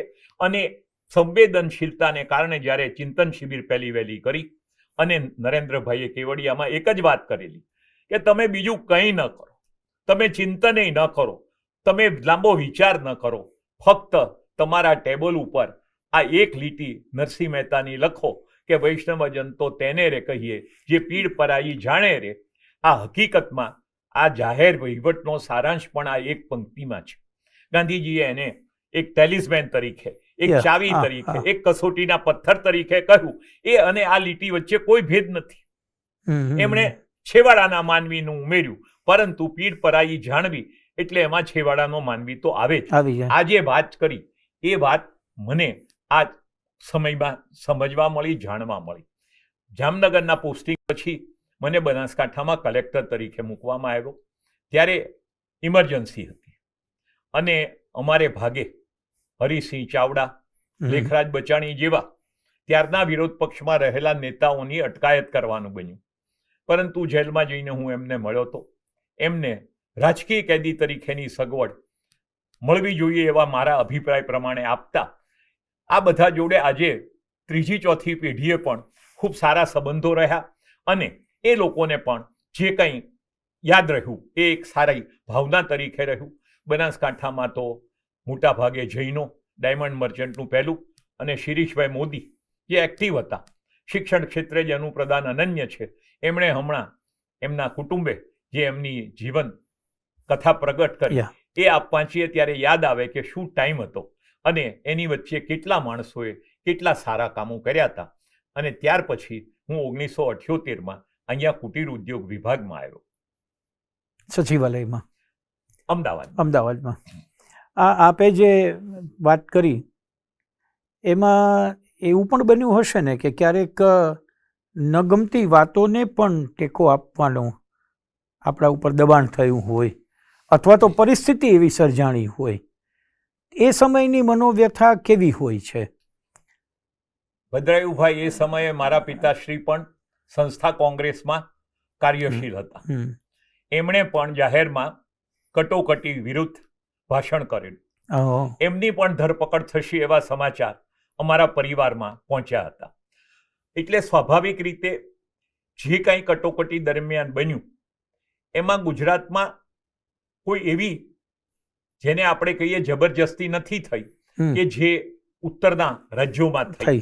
અહીંયા પ્રમાણમાં આપે કહ્યું એમ કે ફરજિયાત નસબંધી કરાવોથી માંડીને અનેક બાબતો જે સરકાર, આપણે તળપદી ભાષામાં કહીએ તો જેની પાછળ આદુ ખાઈને પડી હતી, એ બધા કામોમાં અધિકારીઓ માટે મૂંઝવણભરી પરિસ્થિતિ થાય. એનો પ્રજાના હિતમાં રાખીને કોઈને અન્યાય ન થાય તે રીતે નિવેડો કરવો એ એક મહત્વની વાત છે. આપને કદાચ યાદ હશે કે એ જ દિવસોમાં ઇમરજન્સી હતી. કલેક્ટર બનાસકાંઠા અંબાજી મંદિરના આજે પણ ચેરમેન છે. ત્યાં અમે 1 કિલોમીટર બાય 1 કિલોમીટરનું નાગરોની ધર્મશાળા પગ ચાચર ચોકમાં પડે એવી હતી. એમાં સૌને સમજાવીને જે ટાઉન પ્લાનિંગ સ્કીમ કરી ત્યારે એક મુદ્દો એ હતો કે અમારા અમુક ટ્રસ્ટીઓ એમ કહેતા કે તમારા પાસે તો અત્યારે સર્વસત્તા છે, આને આમ ઉખેડી નાખો અને આમ કાઢી નાખો. ત્યારે મેં એમને વિવેકપૂર્વક કહેલું કે આપણે મંદિરનું કામ કરીએ ત્યારે સરકારી સત્તાના ઉપયોગ કરતા લોકોની લાગણી, એમની આજીવિકા બધાનો વિચાર કરીને રસ્તા કાઢીએ તે વધારે ઉચિત છે. એટલે એક વાત છે કે સત્તા એક વસ્તુ એવી છે કે લોકોને ઉન્માદમાં પ્રેરી જાય. એ ઉન્માદને અંકુશમાં રાખવો અને એ ઉન્માદ આપણા ઉપર સવાર ન થાય એની કાળજી કરવી, એ મને લાગે છે કે એક વ્યક્તિગત રીતે પડકારરૂપ હોય છે. અને એ થોડે વધતે અંશે આપણે કરી શકીએ તો મને લાગે છે કે એ ખૂબ મોટી સિદ્ધિ ગણાય. લેડી સાહેબ, આપ કલેક્ટર તરીકેનો કાર્યવાહી કરી રહ્યા હતા અને એમાંથી કુટીર ઉદ્યોગ એટલે કમ્પેરેટિવલી લો પ્રોફાઇલ કહેવાય, એમાં આપે આવવાનું થયું. તો ઘણા બધા પ્રમોશન વખતે જે આનંદ થયો હોય એવું ક્યારેક એમ પણ થાય ને કે આપણને હજી આના કરતાં બીજી કોઈ ઉચ્ચ જગ્યાએ મૂક્યા હોય તો વધુ સારું કહેવાય. હું કુટીર ઉદ્યોગમાં આવ્યો ત્યારે હકીકતમાં મને એ વિભાગ નવો બન્યો હતો. મારા પહેલા 2 નિયામકો આવ્યા હતા, પરંતુ એ સહકાર વિભાગમાંથી અલગ કરેલો વિભાગ હતો. અચ્છા. અને ધીમે ધીમે એ વિભાગમાં જ્યારે મેં અભ્યાસ કર્યો ત્યારે એમનું પોટેન્શિયલ, એની સંભાવના ખૂબ મોટી જણાય. અને શરૂઆતમાં બાબુભાઈ જશભાઈ પટેલ મુખ્યમંત્રી હતા અને ત્યારબાદ માધવસિંહભાઈની સરકાર આવી, એમાં સનતભાઈ નાણામંત્રી હતા. આ બંનેના સહયોગથી જે બેન્કેબલ યોજના કરી અને હું એકંદરે મારા સૌથી લાંબા કાર્યકાળમાં નેશનલ ઇન્સ્ટિટ્યૂટ ઓફ ફેશન ટેકનોલોજીમાં લગભગ 4.5 વર્ષ અને 4 વર્ષ ઉપરાંતનો સમય મેં કુટીર ઉદ્યોગમાં વિતાવ્યો. દર જિલ્લામાં બેંકો જોડે પરામર્શ કરીને જે બેન્કેબલ સ્કીમ, આજે કોમ્પોઝિટ લોન સ્કીમ કહે છે, એનું કામગીરી પાયોનિયર તરીકે કરી અને બેંકોના સહયોગથી એ જમાનામાં 2 લાખ માણસોને ભદ્રાયુભાઈ જે મદદ મળી. એટલે આજે ધારો કે હું કોઈ ઔદ્યોગિક પ્રદર્શનમાં જાઉં અને મોટું યુનિટ હોય, કંઈક ઇલેક્ટ્રિકલ વસ્તુ બનાવી હોય, કોઈ નવા પ્રકારની શાઈ બનાવી હોય, એમાંનું કોઈક જૂનું હોય તો ઓળખી જાય અને કહે કે અમે તમનારી પાસે આવ્યા હતા ને આ લીધું. અને સૌથી વધારે એક યાદગાર પ્રસંગ કહું, અહીંયા એક મુદ્રેશ પુરોહિત છે, એમનો મોટો અદ્યતન પ્રેસ છે. એ જોવા માટે મને આગ્રહ કરીને લઈ ગયા. એમના પિતાશ્રી ત્યાં હતા. મને યાદ કરાવ્યું કે તમે કુટીર ઉદ્યોગમાં હતા ત્યારે હું તમને મળ્યો હતો. બધું પત્યા પછી અમે બહાર આવતા હતા તો ત્યાં એક ટેકરા ઉપર જૂનું ટ્રેડલ મશીન ગોઠવેલું. એટલે મેં એમને કહ્યું કે ભાઈ આ બહુ સારો આઈડિયા છે. એટલે વડીલ મને હાથ પકડીને અંદર લઈ ગયા. મને કહે કે તમે અહીંયા કુટીર ઉદ્યોગમાં હતા? મેં કીધું હા. એ કે અનુભાઈ શેઠને ઓળખો? મેં કીધું હા. જનસત્તામાં તમારા પાસેથી આઈડિયા લઈને કોલમ લખતા હતા? મેં કીધું લખતા હતા. એ કે હું એને લઈને આવેલો. હું શિક્ષક હતો પણ મને આ છાપકામનું પેશન, મારી એકદમ એની તીવ્ર ઈચ્છા, એ મેં કર્યું અને સારા પ્રતાપ આ ટ્રેડલ મશીનના કે છોકરાઓ અહીંયા પહોંચે. એટલે આ જ્યારે જોઈએ ત્યારે એમ લાગે કે કુટીર ઉદ્યોગ તો ખરેખર મારા માટે એટલા વિશાળ સંપર્કનું સાધન. અને ધ્રુવ ભટ્ટ, હું, બીજા બધા હતા ને વેરાવળમાં કબીર વાણી વિશે વીરવાણીબેનનો કાર્યક્રમ ચાલે અને ત્યાંના કિશોરભાઈએ પાછળ પડદો કરીને એક વણકરને બેસાડેલો. એ વણતો જાય અને વાતાવરણ બહુ સરસ અને સારું એવું આ ગાયનના પ્રોગ્રામ પછી સૌનું સન્માન કરતા હતા અને વણકરે સેવા આપી હતી એટલે એને શાલ ઉઠાડી. તો એ પગે લાગીને મને કહે છે કે આ 1982માં તમે અપાવેલી આ બનારસ શાળ છે.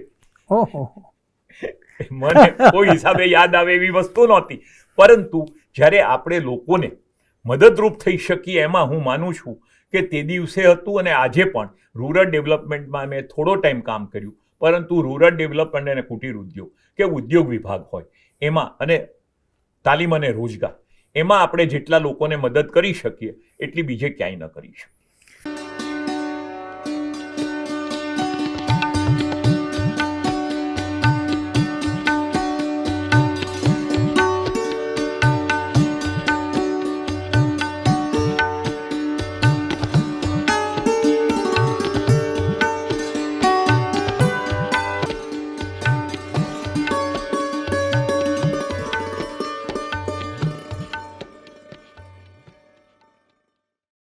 નમસ્કાર મિત્રો, આપણે લહેરી સાહેબ સાથે બહુ જ અસ્ખલિત પ્રવાહમાં વાતચીત કરી રહ્યા છીએ.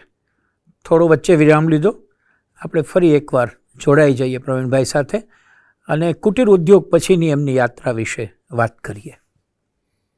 કુટીર ઉદ્યોગમાં મેં કામ કર્યું ત્યારે ગુજરાત સરકારે 5 નવી સંસ્થાઓ સ્થાપી, જેમાં rural technology institute, GRIMCO, handloom, handicraft અને સાથે સાથે ખાદી ગ્રામોદ્યોગ બોર્ડનો પણ મને ચાર્જ આપ્યો. કામગીરી વિવિધ પ્રકારની પરંતુ એકબીજા સાથે સંકળાયેલી, એને કારણે મને એ કામ કરવામાં અનુકૂળતા રહી.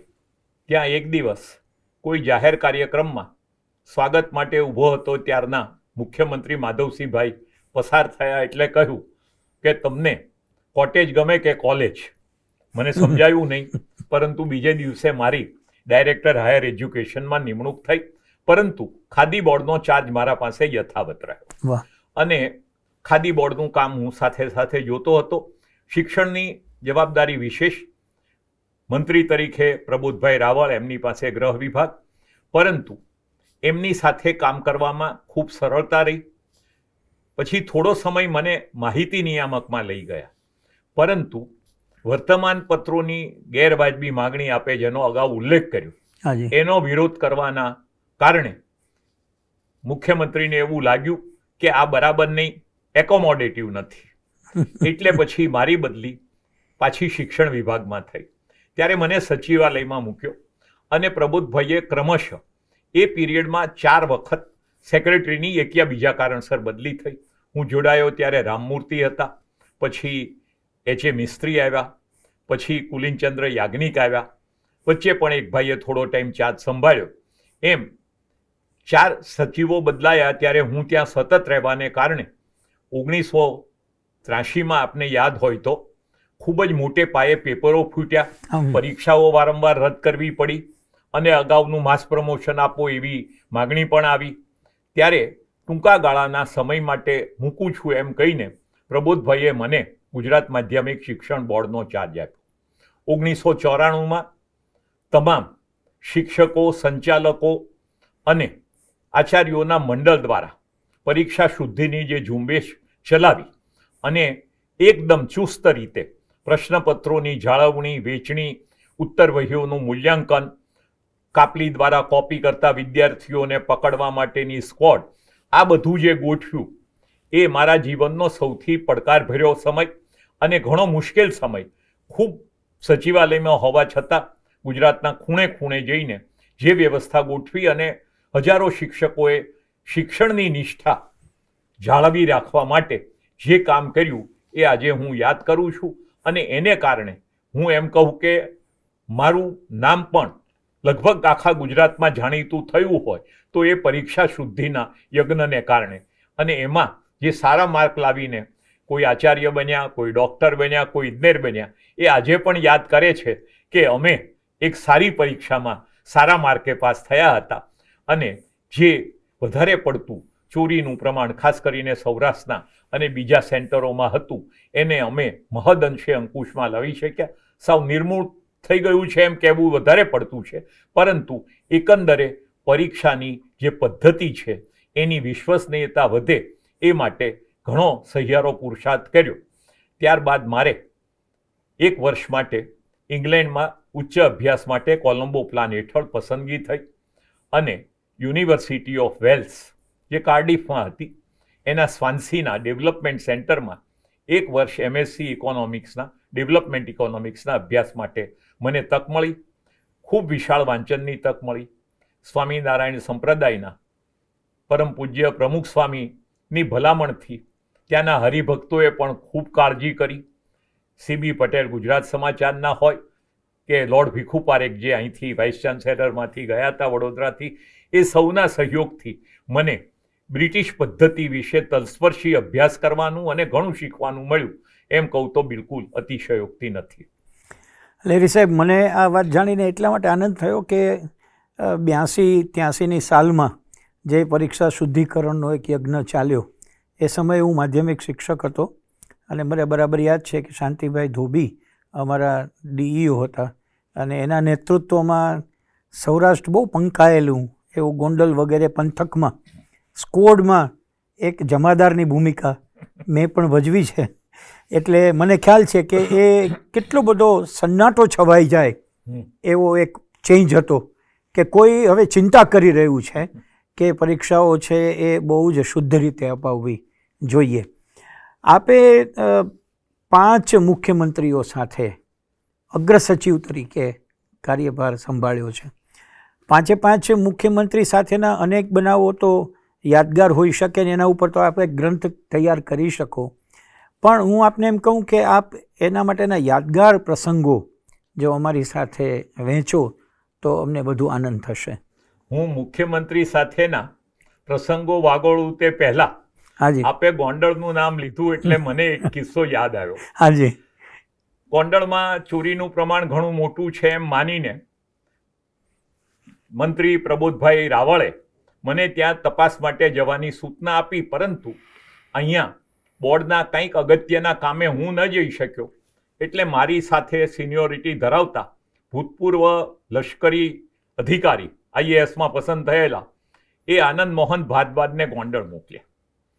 એ બધા વર્ગમાં ફરતા હતા ત્યાં એમણે એક વિદ્યાર્થીને પ્રમાણમાં સારી એવી ઊંચાઈ સાથે બેસેલો જોયો. એટલે એમણે એને ઊભો કર્યો તો એમણે ખુરશી ઉપર એક નેપકિન અડધો ટુવાલ પાથરેલો હતો. એક ટુવાલ ઉપાડ્યો એટલે અંદર 7 વિષયની ગાઈડ હતી. એટલે એ લઈ અને પ્રિન્સિપલ પારેખના રૂમમાં ગયા અને 7 ગાઈડ મૂકી અને એનું પંચનામું, જે રીતે આપણે કહ્યું એ જમાદારના જેમ પંચનામું કરતા હતા. પરંતુ પારેખ સાહેબને નવાઈ લાગી એટલે એણે પૂછ્યું કે ભાઈ આજે હિન્દીનું પેપર હતું તો તું આ 7 ગાઈડ લઈને શું કામ આવ્યો? તો વિદ્યાર્થીએ જે જવાબ આપ્યો એ અમને માધ્યમિક શિક્ષણ બોર્ડને યાદ રહે એવો આપ્યો. એ કહે કે સાહેબ તમે છાપામાં જોતા હશો કે માધ્યમિક શિક્ષણ બોર્ડમાં એટલા બધા છબડા થાય છે એટલે ક્યારે ક્યુ પ્રશ્નપત્ર આવી જાય તેનો શું ભરોસો, એટલે કોઈ ચાન્સ ન લેવો એમ માનીને હું 7 ગાઈડ લઈને આવ્યો. એટલે આવા હાસ્યાસ્પદ પ્રસંગો પણ વહીવટમાં આપણને એક નવો પ્રાણ પૂરતા હોય છે. આમની આ વાત પછી મુખ્યમંત્રીના પ્રસંગો હું વાગોળું તો સૌથી પ્રથમ મેં મુખ્યમંત્રીના અગ્રસચિવ તરીકે અમરસિંહભાઈ જોડે કામ કર્યું. એમના અગાઉ 2 વર્ષ મેં ઉદ્યોગ સચિવ તરીકે કામ કર્યું. એના અગાઉ રાજકોટના પાણીના સંકટમાં રેલથી પાણી લાવવાનું દુસાહસ પણ કર્યું. એ બધા કાર્ય વચ્ચે મારીને અમરસિંહભાઈ વચ્ચે 1971માં ધરમપુરના ગામડામાં થયેલી મુલાકાત મારી પિતાશ્રીની આ રાજકીય ભૂમિકાને કારણે અમારા વચ્ચે કોઈ કારણસર એક મૈત્રી ભાવ પેદા થયો જે આજીવન જળવાઈ રહ્યો. અમરસિંહભાઈ મારા મુખ્યમંત્રી હતા, મારા બોસ હતા, પરંતુ એ હંમેશા મિત્ર ભાવે વર્તતા હતા. અને એક દિવસ એવું થયું કે તત્કાલીન વડાપ્રધાન રાજીવ ગાંધીને એક અગત્યનો કાગળ લખવાનો, મારે એમની કચેરીમાં આવ્યાને અઠવાડિયું નહોતું થયું. મેં એ કાગળની ફેર કોપી તૈયાર કરી અને એમની સહીમાં મૂકતા પહેલા એટલું કહ્યું કે સાહેબ જરા જોઈ લો. એટલે એણે મારા સામે જોયું. હું મૂંઝાયો કે કેમ આમ મારી સામે અચાનક જુએ છે. પછી એણે મને કહ્યું કે ભાઈ લહેરી, જે દિવસે મારે આ વાંચવું પડશે તે દિવસે હું તમને અહીંયા નહીં રાખું. મિત્ર ભાવે એમણે એ ટકોર કરી કહ્યું. પછી મને બેસાડીને કે જુઓ ભાઈ, આટલું કામ મોટું છે, મેં તમને રાખ્યા છે તો તમે જે કરો મને કોઈ સંકોચ નથી. મને ખાતરી છે કે તમે મારા વિશ્વાસને પૂરેપૂરો પાળશો. એટલે મારી જવાબદારી ખૂબ વધી ગઈ. એમના 2 વર્ષમાં મને ઘણા પ્રકારના મહેણાટોણા સાંભળવા મળે, ઘણી સલાહ સાંભળવા મળી, પરંતુ અનેક વખત એમના વતી મેં નિર્ણય કર્યા. એમની એને જાણ કરું તો પણ કહે કે કર્યું છે બરાબર છે. એમણે કદી અવિશ્વાસ નામનો શબ્દ એમના શબ્દકોશમાં મારા માટે ન આવ્યો અને એમણે ખૂબ પ્રેમપૂર્વક એ સંબંધ નિભાવ્યો. અને એને કારણે એ સત્તામાં નહોતા ત્યારે પણ કોઈ પણ કામ હોય કે સલાહ હોય તો એ વિના સંકોચ પૂછે. અને એમણે એ વસ્તુ સૌને જણાવી પણ ખરી કે હું આ અધિકારીને મિત્ર ભાવે જોઉં છું અને અમને એ રીતે, જેને અંગ્રેજીમાં વેવલેન્થ કે અમારી વિચારવાની જે પદ્ધતિ છે એ લગભગ સરખી છે. આ વસ્તુ એક મારા માટે જીવનમાં ખૂબ જ યાદગાર એવો પ્રસંગ રહ્યો. ત્યારબાદ અમરસિંહભાઈ જોડે અનેક કામો કર્યા. પોલીસ યુનિયન તોડવાનું કામ એટલું વિકટ અને મુશ્કેલ હતું. એ કામ જ્યારે એમણે મને સોંપ્યું ત્યારે હું 5 દિવસ એમને સાથે ત્યાં સર્કિટ હાઉસમાં ગાંધીનગર રોકાયો. હું અમદાવાદ રહેતો હતો. 6 દિવસે હું આવ્યો તે દિવસે પોલીસ યુનિયનના લીડર અશોક ભટ્ટને કોર્ટે કોઈ કારણસર મુક્ત કરી દીધા. મિનિસ્ટરોની સિક્યોરિટી પણ હડતાલ પર ચાલી ગઈ.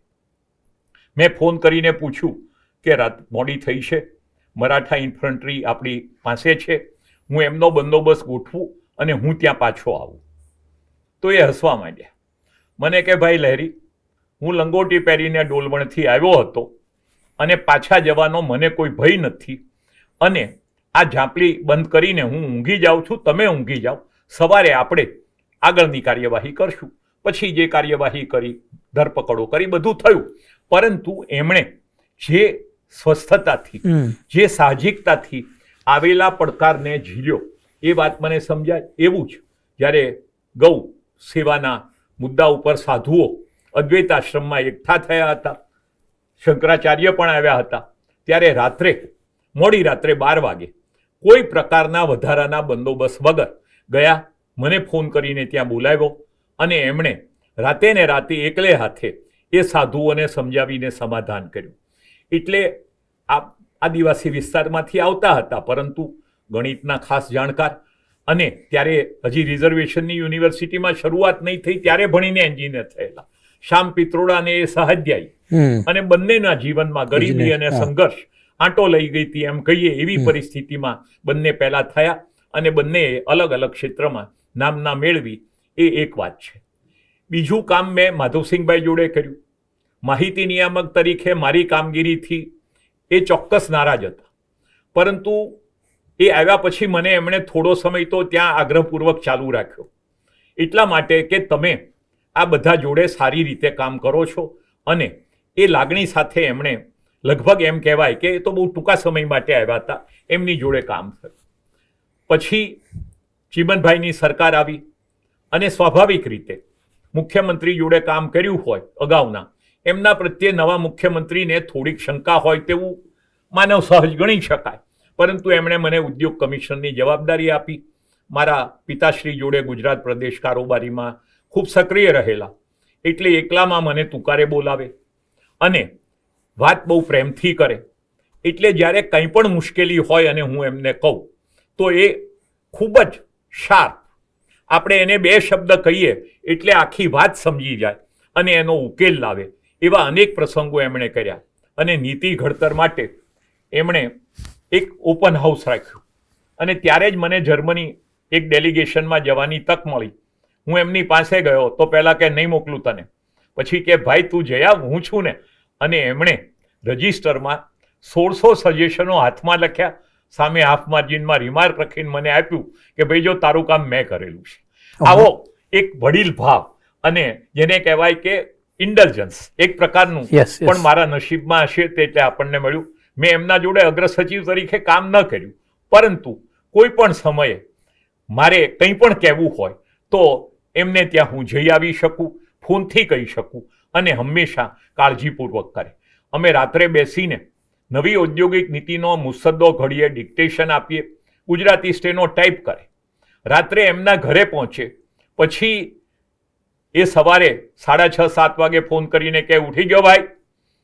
એ કે શું આ તમે બધા કરો છો, ગુજરાતી ભાષાનું ખૂન કરો છો, કેટલા જોડણીના દોષ છે. અને પોતે લાલશાહીથી જે રીતે આ પેપર તપાસો એમ તપાસીને 8 વાગે તો અમારે ઘરે પાછો એ કાગળ મોકલી આપે. એમ ચીમનભાઈમાં દરેક વસ્તુમાં સમજણ શક્તિ, યાદ શક્તિ, વિશ્લેષણ શક્તિ, જેને મેન્યુપ્યુલેશન કહે, કોઈ વસ્તુ તોડફોડ કરીને સીધી કરવામાં એમની ખૂબ જ શક્તિ, અદ્વિતીય શક્તિ આપણે કહીએ, એનો અનુભવ થયો. એમના પછી અમુક કારણોસર મારે ભારત સરકારમાં જવાનું થયું. ત્યાં પણ ગુજરાત ભવનમાં આવી એ અવશ્ય બોલાવે, ત્યાંની બધી પરિસ્થિતિની ચર્ચા કરે અને અનેક રીતે આપણને જીવનમાં ઉપયોગી થાય એવી વાતો પણ કરે. હું પરત આવ્યો ત્યારે શંકરસિંહભાઈ વાઘેલા, મૂળ ભારતીય જનતા પાર્ટીના, એમણે અલગ રાષ્ટ્રીય પક્ષ સ્થાપ્યો હતો અને કોંગ્રેસના ટેકાથી શાસન ચાલતું હતું, એટલે મને અગ્ર સચિવ તરીકે બોલાવ્યો. એમની કાર્ય પદ્ધતિ ખૂબ મહેનતવાળી. રાત્રે 9 વાગ્યાથી 2 વાગ્યા સુધી ફાઇલો કરવા, નિર્ણય કરવા, ફોન કરવા બેસે. થાક જેવી વસ્તુ નહીં.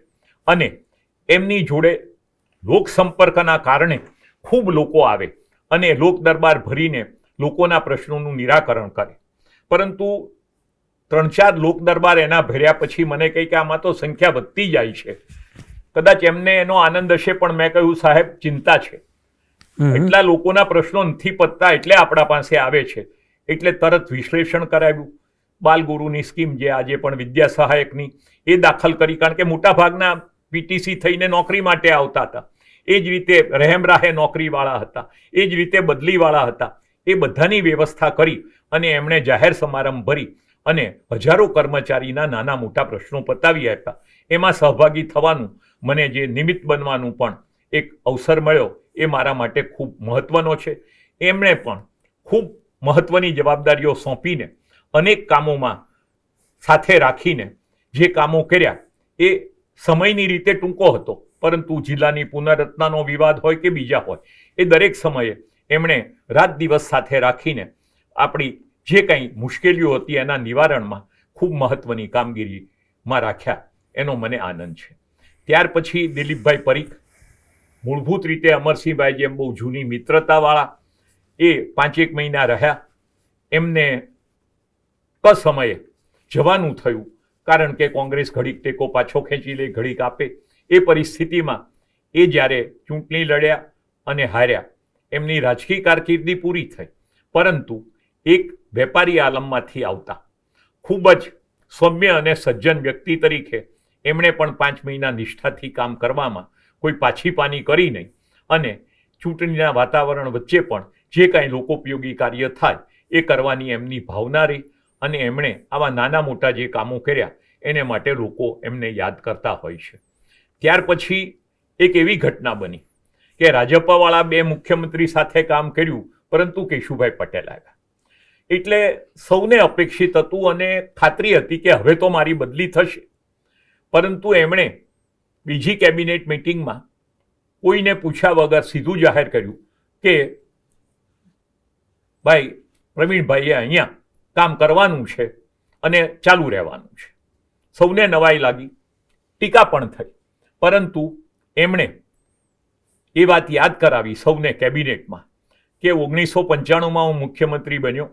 મેં દિલ્હીમાં એમને બોલાવીને કહ્યું, પણ એમની દીકરી છેલ્લા વર્ષમાં હતી કોલેજમાં, એટલે એમણે કહ્યું કે હમણાં આવી નહીં શકે. બાકી મારી પસંદગી હતી અને અન્ય લોકો જોડે કામ કરે તો પણ એ નિષ્પક્ષ કામ કરશે અને સક્રિય રીતે કરશે એની મને ખાતરી છે. એમ એમની જોડે મેં ખૂબ કામ કર્યું.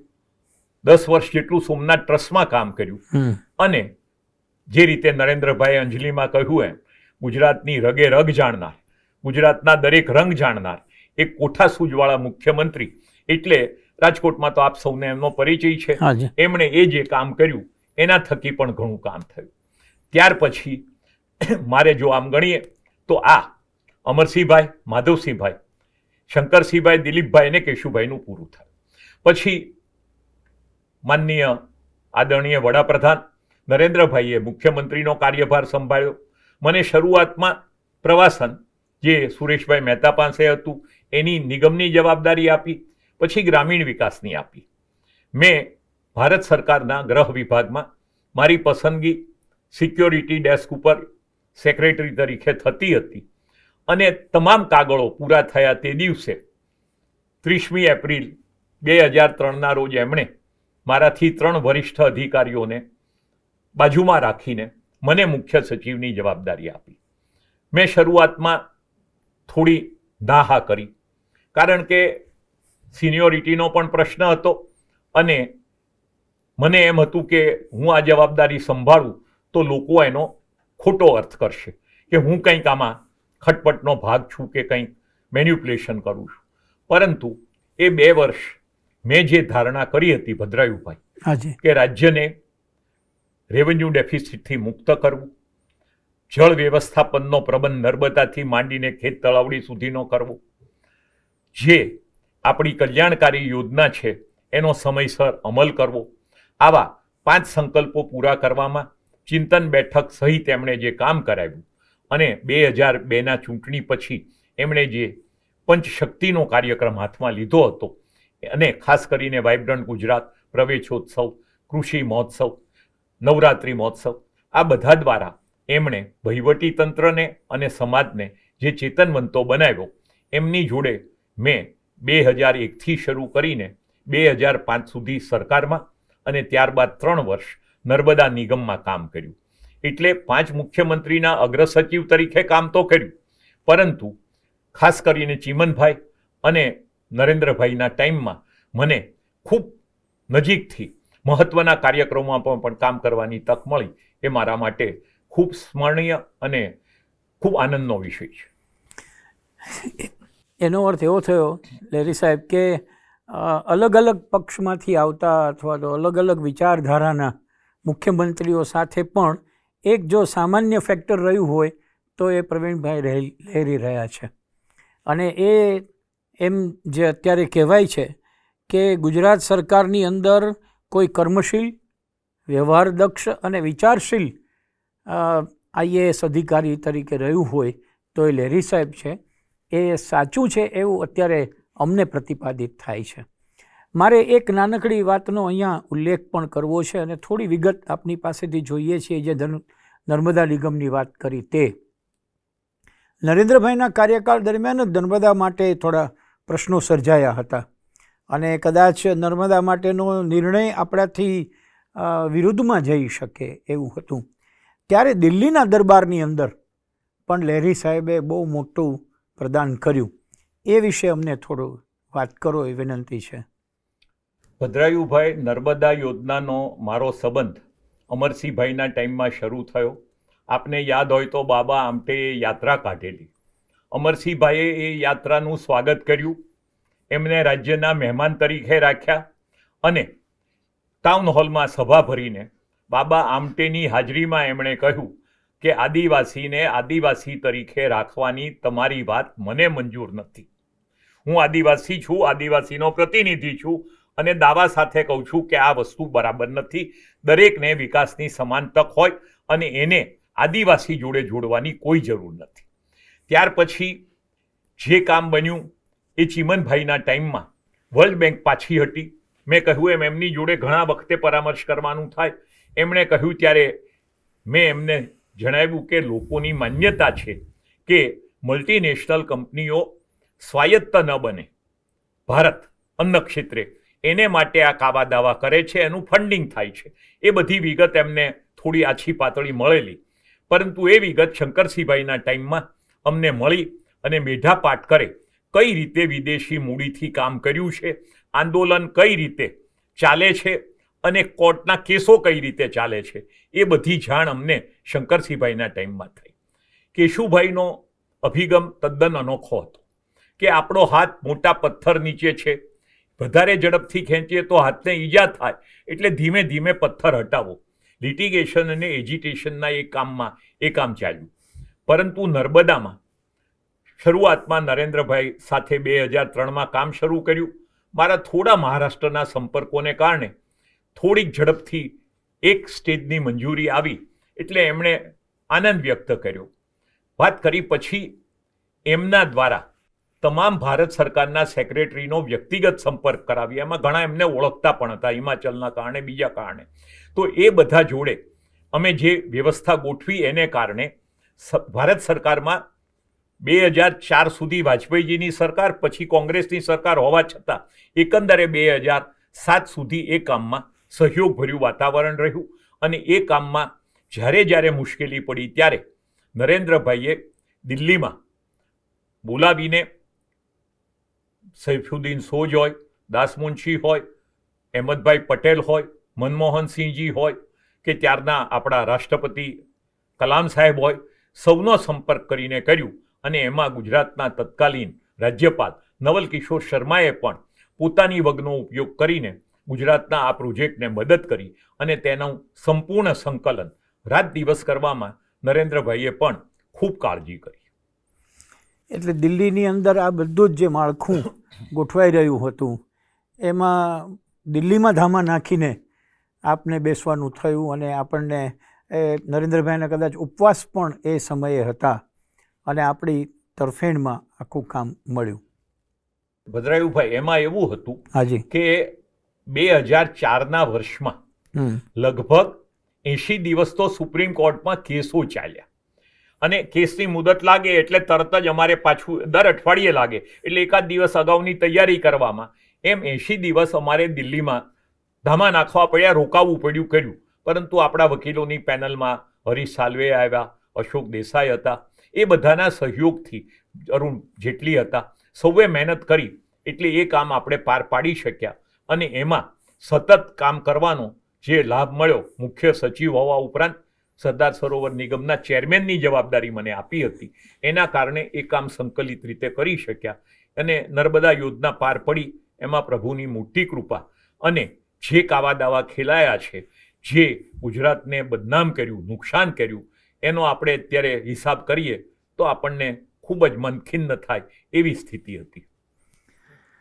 લેરી સાહેબ, અત્યાર સુધીના સંવાદમાં તો આપણે વહીવટની વાત ઘણી બધી કરી છે, પણ અત્યારના ગુજરાત લેરી સાહેબને સમાજ જીવનના એક બહુ પ્રહરી તરીકે પણ હવે ઓળખે છે. કદાચ એ કામ આપ ત્યારે પણ કરતા હતા, પણ હવે આપની નિવૃત્તિ પછીથી આપનો પૂર્ણ સમય સામાજિક સંસ્થાઓમાં અદ્વિતીય પ્રદાનનો રહ્યો છે. તો આ જે બદલાવ છે એ મને એમ છે કે કદાચ નાનપણમાં કુટુંબ દ્વારા જે એક ભાવના હતી, સાથે લઈને ચાલવું, કોઈને કંઈ થતું હોય તો આપણને વેદના થવી, એ બધા ગુણને લઈને આજે આપ સમાજમાં આટલું પ્રદાન કરી રહ્યા છો. એ પણ નોંધવા જેવી ઘટના છે કે સોમનાથ ટ્રસ્ટની અંદર વર્ષોથી એકનિષ્ઠ રીતે આપ જોડાયેલા છો અને દેશના વડાપ્રધાન હોય કે ગૃહપ્રધાન હોય એ પૂર્ણ વિશ્વાસથી એ કામમાં આપને સહયોગ કરી રહ્યા છે. મારે ખાસ તો એ કહેવું છે કે અત્યારે આપ મુખ્ય કઈ કઈ સંસ્થાઓમાં જોડાયેલા છો અને એમાં મુખ્ય આપનું કાર્યક્ષેત્ર કયું છે? ભદ્રાયુભાઈ, આપણે અગાઉ વાત કરીએ એમાં પ્રારબ્ધ તો નિમિત્ત હોય છે. મારા ઘરની બાજુમાં જ સદવિચાર પરિવાર, હરિભાઈ પંચાલ તો આજીવન સેવાના ભેખધારી, અનેક મૌલિક કામો કર્યા. જેલ સુધારણા હોય, રક્ષાબંધનનો કાર્યક્રમ હોય, રેલ રાહત હોય, ઢોરવાડા હોય, આ સ્મશાન ચિતાની ડિઝાઇન કરવાની હોય, કોઈ કામ એમણે, વનીકરણ હોય, નર્મદા હોય, ખૂબ કામો એમણે કરેલા. ઉંમર થઈ અને એમના અમુક ટ્રસ્ટીઓ વચ્ચે કાંઈ વિવાદ થયો એટલે કૃષ્ણપ્રસાદ પટેલ, જે નર્મદાને કારણે પરિચિત હતા, એને હરિભાઈ એક દિવસ મારે ઘેરે આવીને બેસી ગયા. કૃષ્ણપ્રસાદભાઈ કહે, મારી ઉંમર 85 વર્ષની, તમે આમાં ટ્રસ્ટી થાવ તો જ હું રાજીનામું આપું, બાકી આ હરિભાઈને પજવે છે લોકો. સારું, એમાં હું જોડાયો. હરિભાઈનું 2011માં અવસાન થયું. 2008માં જ્યારે નરેન્દ્રભાઈએ નર્મદાનું કામ ચાલુ રાખવા માટે આગ્રહ કર્યો, મેં ખૂબ નમ્રતાપૂર્વક એટલા માટે ના કહી કે મારી પોતાની માન્યતા છે કે સરકારી તંત્રમાં એક આયુ મર્યાદા નક્કી હોય, એના કરતાં વધારે સમય લોકોને રાખવા એ આખી સિસ્ટમને બગાડવાનું નિમિત્ત બનતી હોય છે. એટલે મેં ખૂબ આદરપૂર્વક ના પાડી. મારા જૂના મિત્ર અને વડીલ ઉત્તમભાઈ મહેતાના ટોરેન્ટ ગ્રુપમાં એમની ઈચ્છા તો અગાઉ હું જોડાવ એવી હતી, પણ મેં એમને વચન આપ્યું અને એમના પુત્રોએ સામેથી યાદ કરીને મને બોલાવ્યો. એટલે 3 વર્ષ મેં તેમાં સલાહકાર તરીકે સેવા આપી અને એમાં સમજૂતી એવી હતી કે મને મનપસંદ સેવાના કામો કરવા. અને એ જ અરસામાં 2010માં કેશુભાઈના આગ્રહથી મુરબ્બી શ્રી નરેન્દ્રભાઈ મોદી અને મારી બંનેની નિમણૂક થઈ અને સોમનાથનું કામ તો પ્રથમ જ્યોતિર્લિંગનું, મારા પિતાશ્રી આરઝી હુકુમતમાં ગયેલા અને એક મારા વતનથી નજીક પ્રમાણમાં ગણાય એવા સોમનાથની સેવા કરવાનો જે લાભ મળ્યો એ પણ પ્રભુ કૃપા માનવાની રહી અને ખૂબ સાનુકૂળતા રહી.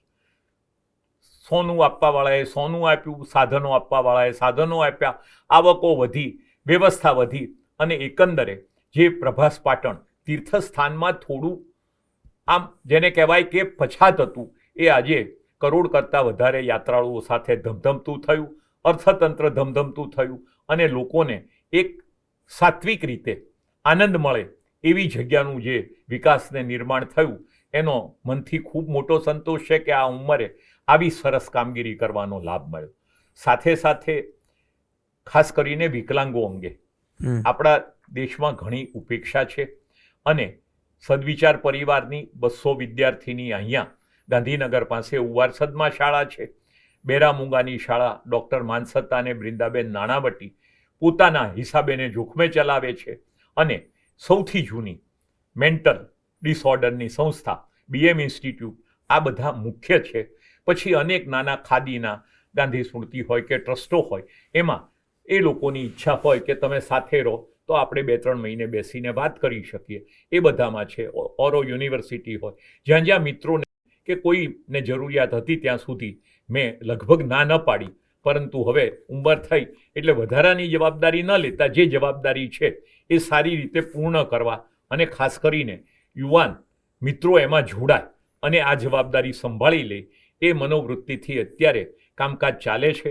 જે થાય છે એનો આનંદ છે, પરંતુ ઉંમર જોતાં મને એમ લાગે કે સેવા ક્ષેત્રે આજે યુવાનોને કારકિર્દીને કારણે સમય નથી, સમજી શકાય, પરંતુ જે નિવૃત્ત થવાની ઉંમરે હોય એ ભાઈઓએ, જેને ભગવાને બધી રીતે સવલત આપી હોય તેવાએ 50, 55, 60 વર્ષે સામાજિક જવાબદારી સ્વીકારવી. એ માટે અમે સૌ પ્રયત્નશીલ છીએ. ઘણા લોકો મારા સાથે કામ કરે છે. ડૉક્ટર પંકજભાઈ પદ્મશ્રી છે, અહીંયા વિશ્વકોશમાં ડૉક્ટર કુમારભાઈ છે, અનેક લોકો છે જે સારી રીતે કામ કરે છે. લેરી સાહેબ, આ તો એક કાર્યની વાત થઈ, પણ મારો એવો બહુ સ્પષ્ટ ખ્યાલ છે કે લેખન પ્રવૃત્તિ અને વાંચન, અને એમાં પણ આધ્યાત્મિક બાબતો સાથેનું વાંચન, ઊંડાણ સાથેનું વાંચન, નિયમિત કટાર દ્વારા ઉચ્ચ વિચારોનું પ્રદાન પણ આપ ઘણા વર્ષોથી કરી રહ્યા છો. અત્યારે પણ આપના લેખો એ મૂલ્યવાન ગણાય છે. તો આ પ્રવૃત્તિ વહીવટની સાથે સાથે ચાલી છે કે કેવી રીતે આગળ વધ્યું છે? ભદ્રાયુભાઈ, આ એક અકસ્માત છે. જ્યારે દિવ્ય ભાસ્કર નવું છાપું બન્યું અને હું નિવૃત્ત થયો ત્યારે મને મિત્ર અજય ઉમટે કહ્યું કે કંઈક લખો.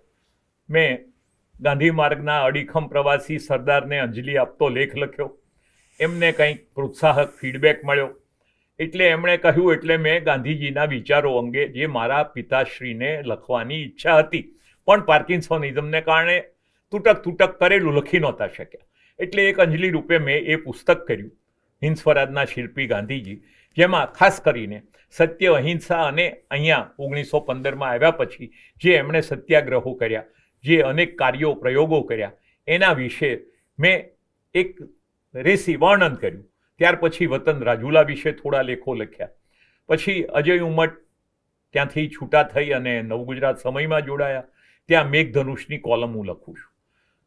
જ્યાં સુધી આપે કહ્યું એમ આધ્યાત્મિકતા કે અભ્યાસનો પ્રશ્ન છે, ત્યાં સુધી હું 3 વસ્તુ નમ્ર ભાવે કહી શકું કે પિતાશ્રીની ટ્રેનિંગ અને એમના પુસ્તકોના અગાઉથી જે કબાટો ભર્યા હતા એમને કારણે નાનપણથી વાંચવાની ટેવ પડી, એ આજે પણ જળવાઈ રહી છે. આંખની અનુકૂળતા સાથે જળવાઈ રહી છે. એને કારણે એક મને ઘણા વિષયનો અભ્યાસ કરવાની તક મળે છે અને એના કારણે ઘણાને એમ લાગે છે કે ઘણા વિષય વિશે આપણે જાણીએ છીએ, પરંતુ એ માટે જે વાંચનની ટેવ જોઈએ એ જળવાઈ રહી છે. અને હવે થોડું આ મોબાઈલ ઉપર ડિજિટલ વાંચન પણ કરી શકાય છે, કારણ કે એમાં પણ ઘણી રસપ્રદ માહિતી આવે.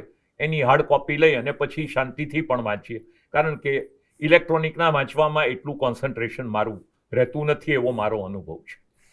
ત્રીજી વાત એ છે કે લખવાનું જે શરૂ કરેલું પછી અખંડાનંદના, આનંદભાઈ અમીનના કહેવાથી એમના સલાહકાર મંડળમાં જોડાયા, વિશ્વકોશમાં જોડાયા, એટલે દરેક જણ પાસે જે એમના મેગેઝિન માટે કંઈ લખવાનું હોય તો એ ધ્યાનમાં રાખી વિષયની ચર્ચા કરીને લખીએ ત્યારે સ્વાભાવિક રીતે આપણામાં રહેલા વાંચનના જે સંસ્કારો હોય, જે આપણામાં એક માહિતી સુષુપ્ત રીતે હોય, વિચારો સુષુપ્ત હોય, એ લેખન કાર્યથી પ્રફુલ્લિત થાય, પ્રગટ થાય અને એ લોકોને ગમે તો આપણને આનંદ થાય.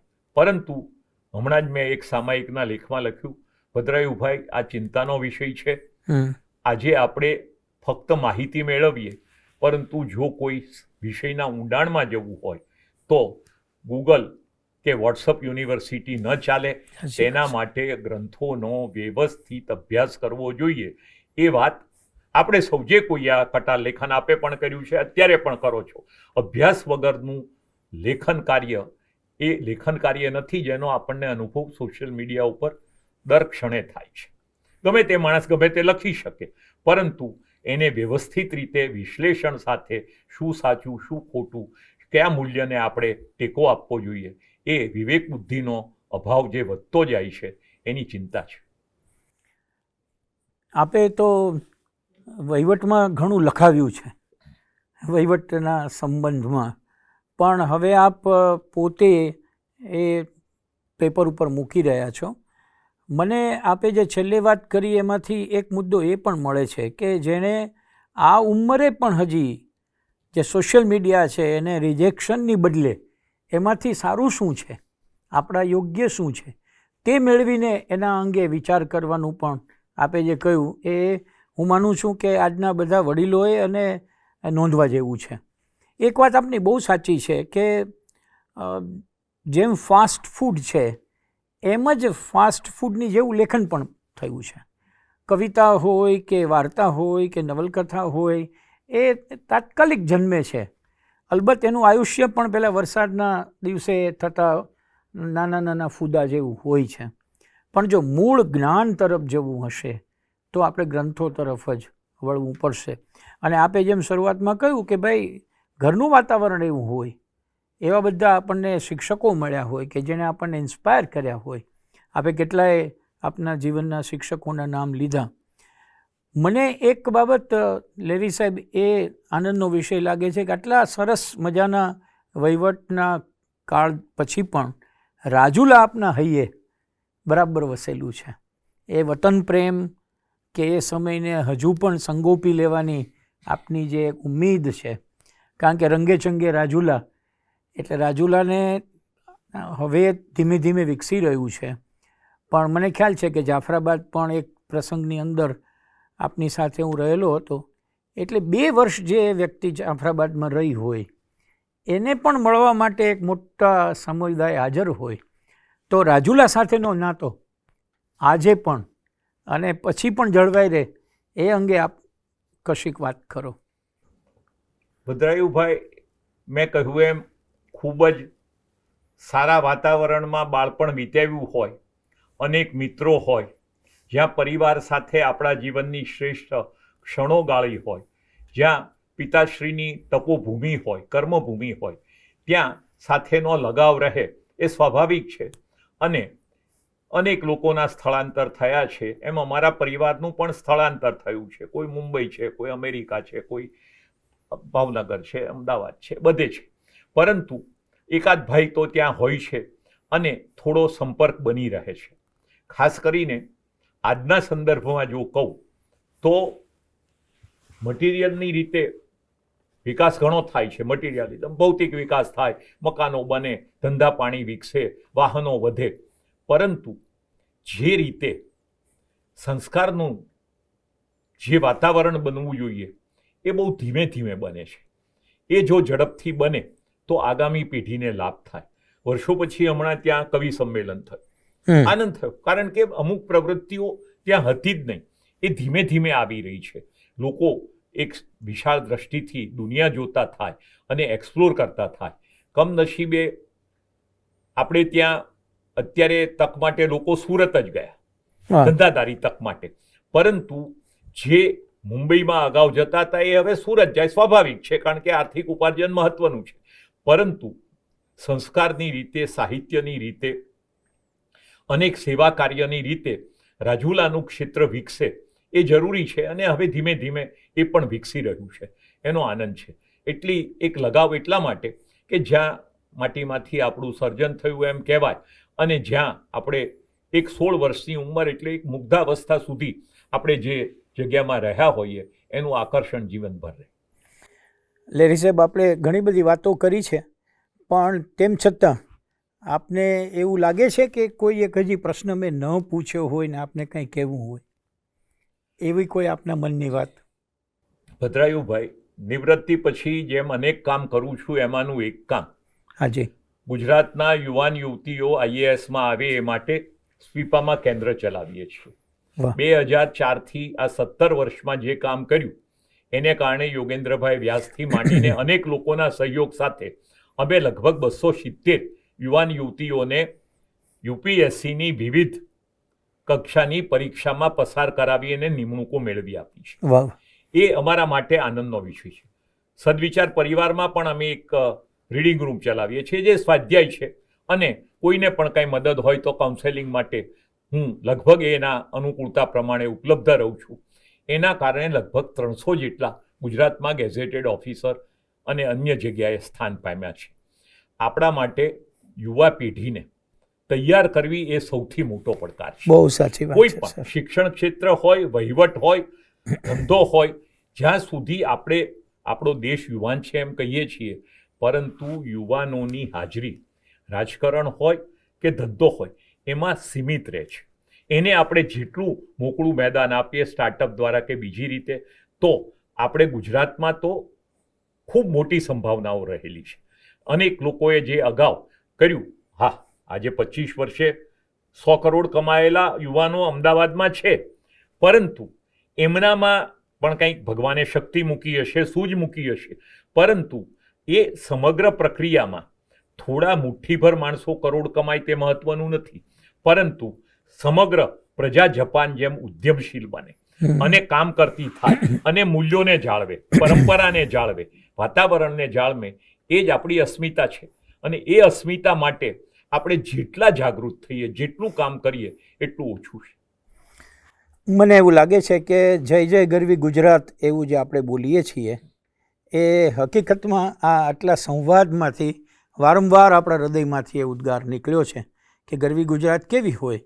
તો આપણી સમક્ષ એક એવું વ્યક્તિત્વ, લહેરી સાહેબ, આપે ઘણો બધો સમય અમારી સાથે વિતાવ્યો અને મને ખ્યાલ છે કે આપ એક પછી એક વ્યસ્તતામાં રહેલી વ્યક્તિત્વ છો, પણ આપ અહીંયા પધાર્યા અને અમારી સાથે આ જીવનયાત્રાને શેર કરી, જે અમે આવતી પેઢી સુધી લઈ જવાના છીએ. અમને પણ એ ખેવના છે કે ગુજરાતના લોકો ખરેખર ખૂબ મહેનત કરી શકે એમ છે, મહેનત કરે, જ્ઞાનની કરે, પુરુષાર્થની કરે અને આપણું નામ રોશન કરે. મને મિત્રો આનંદ એ વાતનો છે કે જેમણે જીવનના છેલ્લા 50 વર્ષ સરકારમાં વહીવટમાં એક કાર્યદક્ષ વ્યક્તિત્વ તરીકે નિવૃત્તિ પછી પણ આપણે જોઈએ છીએ કે જેમના માટે થઈને એક પછી એક એસાઇનમેન્ટ્સ રાહ જોઈ રહ્યા છે. એવા પ્રવીણકુમાર લહેરી સાહેબ આપણી સાથે આજે સંવાદમાં પધાર્યા. એ હું માનું છું આપણા સૌના પણ આદર અને અહોભાવના અધિકારી છે. હું આપણા સૌ વતી લહેરી સાહેબનો આભાર વ્યક્ત કરું છું અને અહોભાવ વ્યક્ત કરું. હાજી, ખૂબ મજા આવી અને આ વાત લોકો સુધી પહોંચે એનો મને આનંદ અને સંતોષ છે. અવશ્ય. નમસ્કાર સર.